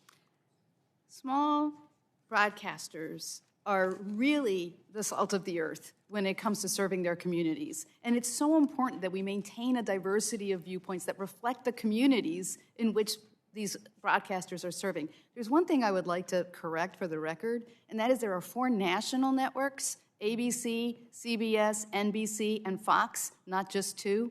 And the local broadcasters that are seeking to merge are actually corporate behemoths, not small local broadcasters. Okay. I thank you for that. I hope this is the beginning of a beautiful friendship with all of you, and we have lots of geeking out that we can do. And with that, I yield back. Thank you, Chair. And I'll recognize the gentleman from New Jersey, Mr. Kane, for 5 minutes to ask your questions. Thank you, Mr. Chairman.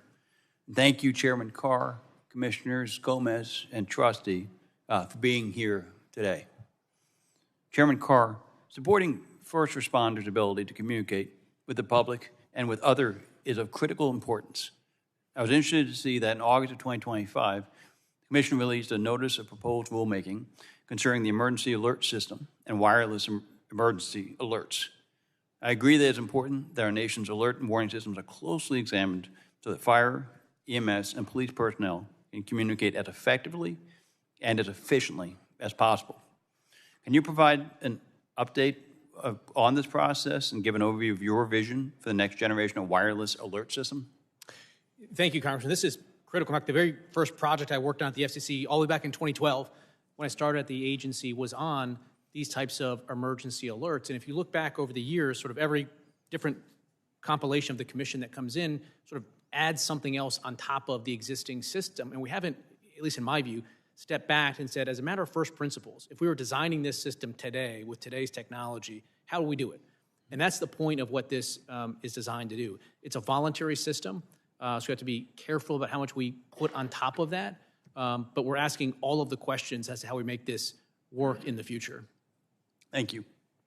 Chairman Carr, you've spoken in support of direct-to-cell satellite connectivity. How can we strengthen coordination between the FCC and the private sector to expand the availability of direct-to-cell satellite communications? Thank you, Congressman. We just spoke about geeking out, and this is something that I really geek out on. There's this new generation of connectivity where you can go straight from your smartphone right to a low Earth orbit satellite. And the low Earth orbit satellite is effectively like a cell tower in the sky. What that does is eliminates dead zone. If we have enough spectrum capacity for that, you can get truly high-speed service right to your phone anywhere, or think about any type of device as well. And so what we're doing right now is positioning the United States to lead the world in this new technology by making sure that we have the spectrum resources and the regulatory framework for this direct-to-cell technology to really flourish and to flourish in America first. So I believe it's very important that U.S. maintain leadership in space. How can the FCC support updating regulations on satellite-based services within bodies like the International Telecommunications Union to remain dominant and to counteract anti-competitive efforts by other nations? One of the touchstones of our spectrum and satellite policy through the years has been reciprocity. We have a lot of U.S.-based satellite providers, but there's a lot of European satellite providers that are doing business here in America. And I am concerned, as a general matter, if you look at some of the protectionist conduct that's taking place by European regulators, you see it all across the tech ecosystem, but we're seeing it rise with respect to satellite in particular. And I would simply remind my counterparts in Europe that, again, that reciprocity has been key to a successful regime. We want to make sure that U.S. satellite providers are treated fairly when they're doing business in Europe.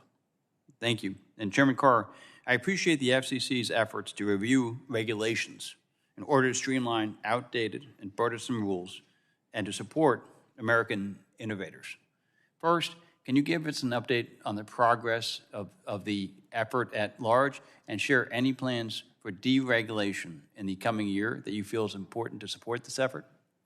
We've launched the largest deregulatory effort in the agency's history. To date, it's over 1,000 different rules or regulations that have been either eliminated or teed up for elimination, over 2,000 inactive dockets, and we're going to continue to work away to get rid of substantive regulations that is holding back innovation. Again, just in a short year, you're already seeing wireless prices come down, speeds increasing, competition enhancing, bridging the digital divide. This is the work that we're doing, and it's delivering real, tangible results for the American people, and we're just getting started. So what's the best way for companies like those in New Jersey to most effectively engage with the FCC and offer their perspectives to make the delete effort as productive as possible? One thing that we want is to hear from them directly about the types of rules and regulations that are holding them back. That's why I try to spend as much time outside the Beltway as possible in this job, meeting directly with broadband providers and tower climbers, and I ask them, what is holding you back? One idea that we've heard came up over here in legislation, which is railroad crossings. Again, it seems like a random issue, but that has substantively been holding back broadband builds in this country. So we want to hear directly from them what's slowing them down. Gentleman's time has expired. Thank you. I yield back. Thank you. And now recognize the last member of the subcommittee. Before we go to members who we welcome here who waved on, Mr. Obernolte from California, you're recognized for 5 minutes. Well, thank you very much, Mr. Chairman. Chairman Carr, thank you for your testimony today. I want to start by adding my voice to the chorus of voices that you've heard in the hearing today about the FCC's broadcast ownership rules. Now, obviously, those rules were written in an era when broadcasters were just competing against other broadcasters, but now in our digital era, we have broadcasters who compete against players like social media platforms, streaming platforms, and although I myself am not an advocate of expanding the regulation to those entities, I think that we do have an obligation to keep a level playing field and make sure that we're not handicapping our broadcasters. So you're aware we sent you a letter last March on this topic. I was a signatory to that. I won't belabor the point. I know it's been brought up here before, but I just wanted to make sure that you knew how important that was to the members of the subcommittee. I also want to talk a little bit about the C-band auction that's coming up the middle of next year, or before. As you're aware, in 2021, we had the auction of for the lower C-band, and that had some pretty serious consequences for the aviation community in the use of radar altimeters, the interference with those radar altimeters. And that was unintended, was kind of unforeseen, caused a lot of chaos. I'm a pilot myself, so I got to experience some of that chaos firsthand. And I know that there are things that we wish we had done differently. So as we approach this upcoming auction for upper C-band, what is the FCC planning to do differently to make sure that we don't get a recurrence of that? Well, thank you, Congressman, for the question. One thing that we're doing is working on the front end on deep collaboration and coordination with the aviation industry and our counterparts. So Administrator Bedford at the FAA, Secretary Duffy at DOT, the White House, myself, we are regularly in touch, regularly having meetings to work through this. We have a proceeding right now where we sought comment on precisely these types of issues. We have a mandate from Congress to free more than, or at least 100 megahertz of spectrum. That's going to likely necessitate new standards for radio altimeters, some retrofitting of radio altimeters, and we're working through all of those issues right now about what is the standard. In fact, the FAA itself is working through their own rulemaking process as well. And again, we're trying to line up all of these actions so we're ready to go at the middle of next summer. But it's probably the biggest effort inside the FCC in terms of the amount of brain power we have working on. I know that the media issues get a lot of attention because the media likes to talk about the media, but in terms of the work of the building, C-band and all of the issues that you're talking about is a big work stream for us. All right, I'm glad to hear it. If I could urge you to, as you prepare for the auction, to consider this issue of mandatory retrofits of radar altimeters. First of all, always keeping in mind that, to my understanding, we don't actually have a certified retrofit available yet.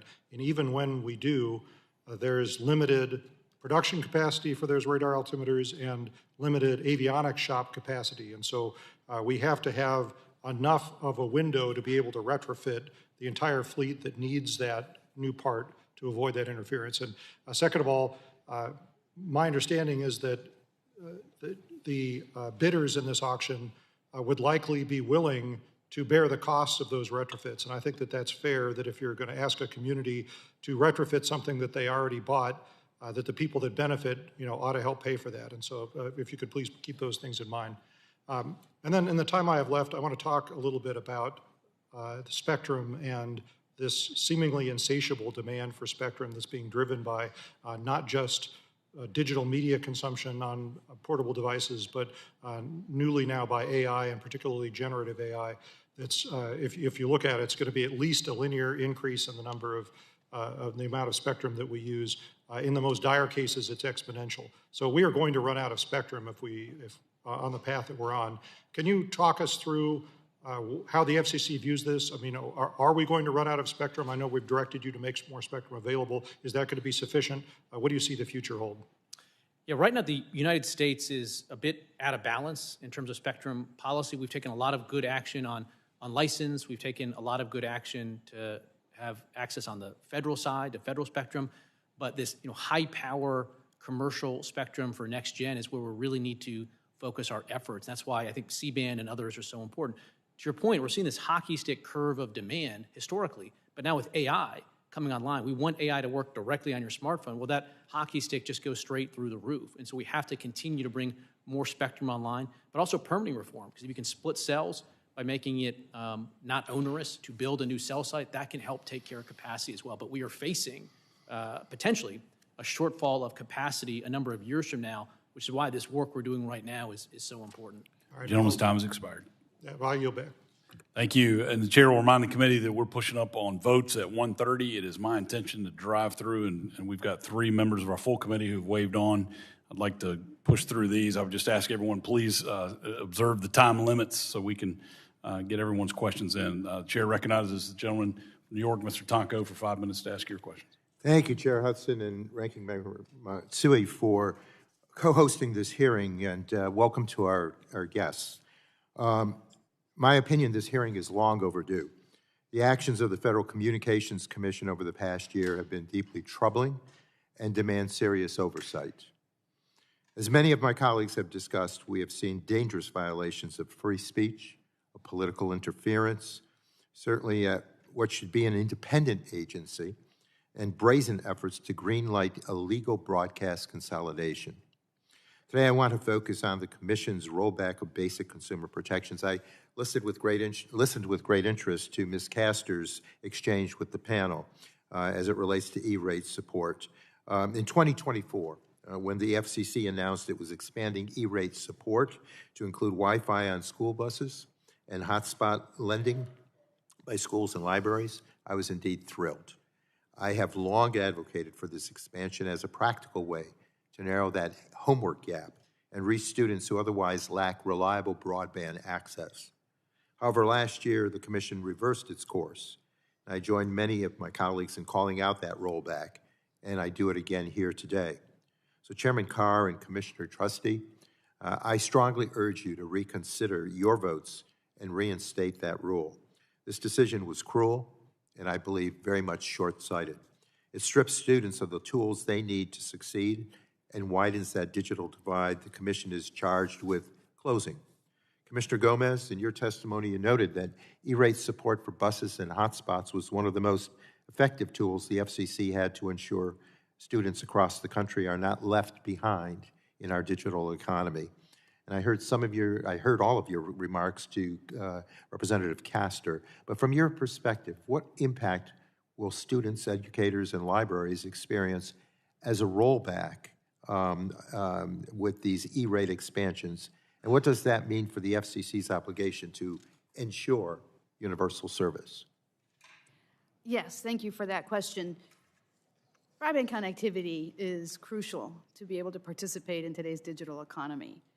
In order for students to become ready for the digital future, in order for seniors to be able to make their health appointments, in order for people to apply for jobs, in order for veterans to be able to meet their health care as well. And yet, if you don't have access to broadband, we need the ability to provide affordable access to these students and to all these other folks that rely on broadband, because today, broadband is everywhere. Everything is done online. So losing access via hotspots means students can't do it to do homework. Losing the Wi-Fi means students can't do it while they're on their school buses. There are some states where students are on the school bus for 2 hours each way. Think about what they could do to do their homework on those buses, and we pulled that away. Thank you for the response. Last month, this committee held a hearing on public safety with witnesses emphasizing that emergency alerts must be effective for everyone, including individuals with language barriers. So it also is disappointing to have seen the FCC delay common sense safety reforms like multilingual emergency alerts. The Commission had to be sued by state attorneys general, including New York's Letitia James, for obstruction before publishing its rule on multilingual emergency alerts. And even now, provisions of that rule have been delayed indefinitely.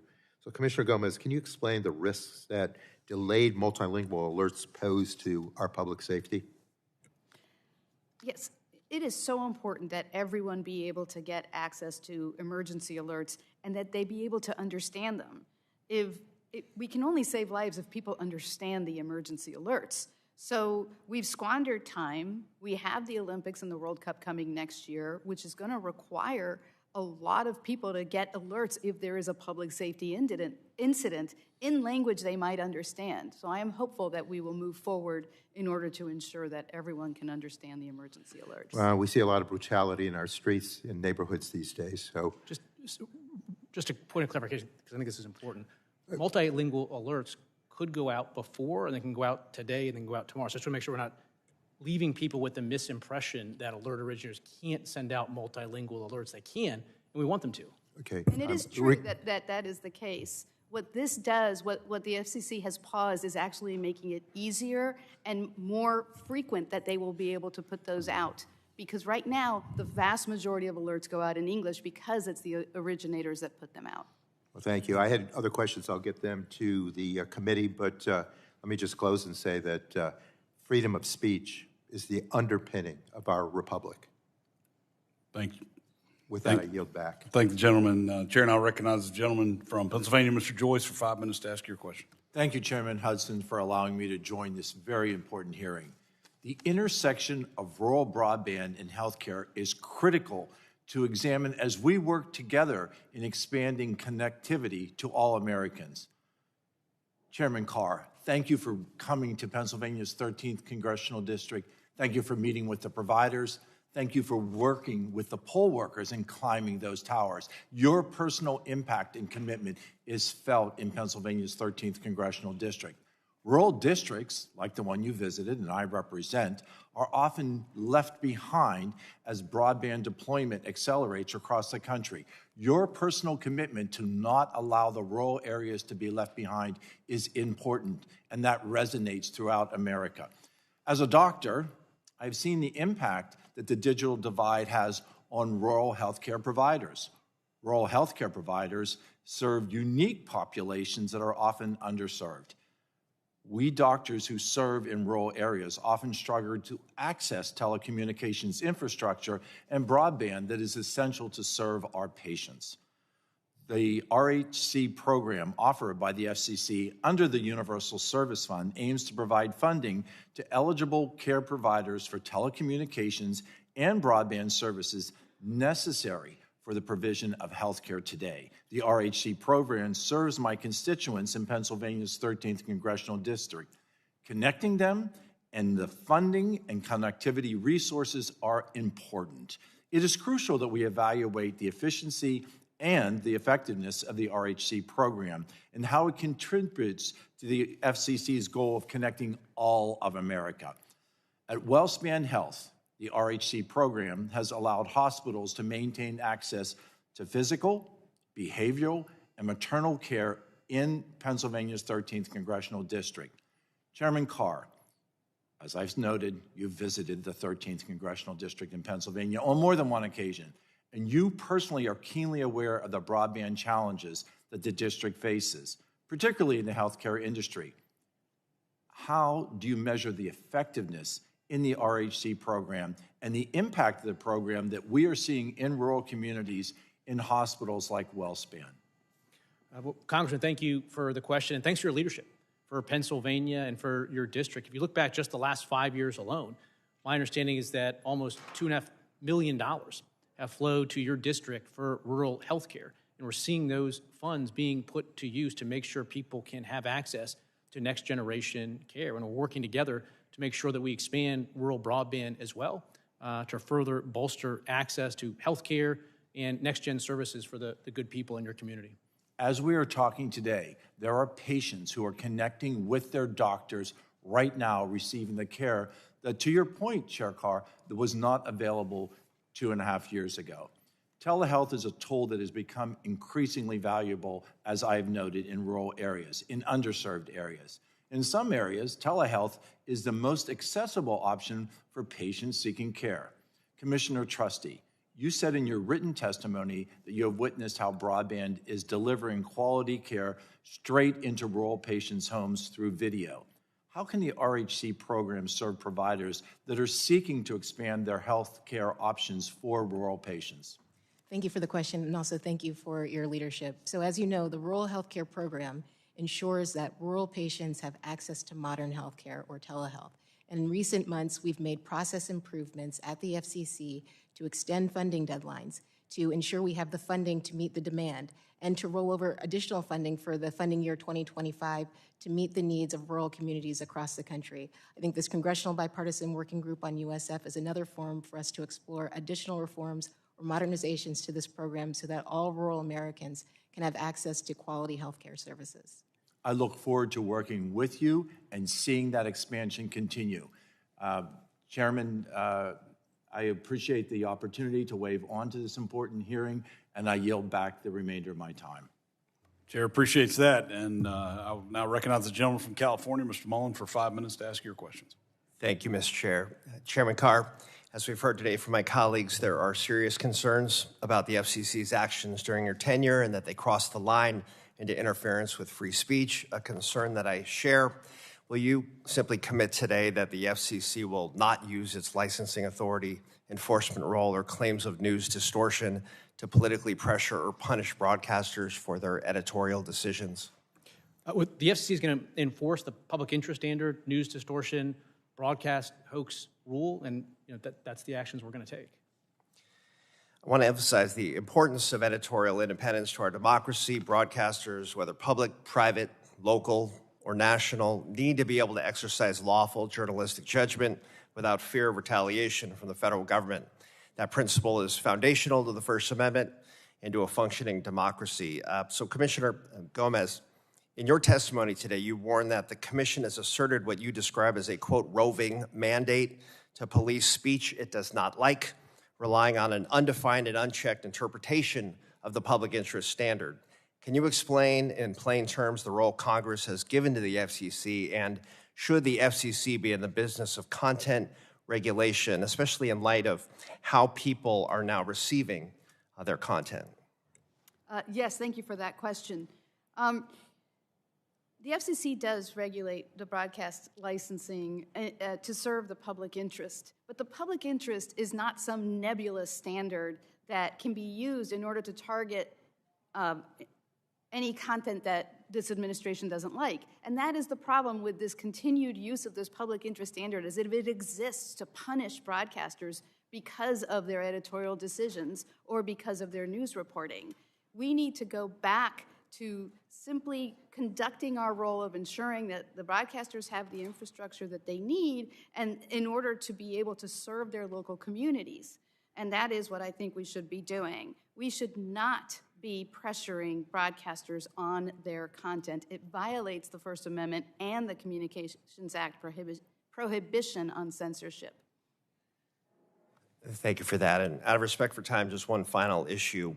In light of $1 billion rescission, a cut to the Corporation for Public Broadcasting and its impact on our emergency alert systems, given that extreme weather events are increasing in both frequency and severity, is the FCC prepared to provide, and I'll ask you again, Commissioner Gomez, additional technical support to local broadcasters to both maintain and build out resilient emergency alerting systems, particularly for rural and underserved communities that rely on public and local broadcasters for life-saving information? Thank you for bringing to light this issue with the defunding of public broadcasters. Not only are we losing educational programming, local news, a lot of civic engagement, but we are also losing the backbone of our emergency alert system. And I am unaware that the FCC has any activities to address this issue, but it's something that we really need to consider. I would urge Congress to refund public media because of the important services that they provide, both from a public safety perspective and also to their local communities. I certainly share that view. Thank you, Mr. Chair. Thank you all for your testimony. I yield back. Thank you. Ask unanimous consent to insert in the record the documents included on the staff hearing documents list. Without objection, so ordered. Seeing there are no further members wishing to be recognized, I'd like to thank our witnesses for being here today. I remind members they have 10 business days to submit questions for the record, and I ask the witnesses to respond to those questions promptly. Members should submit their questions by the close of business on January 28th, 2026, which tells me I have 10 days till my mother's birthday because it's the 28th. Without objection, the subcommittee is adjourned.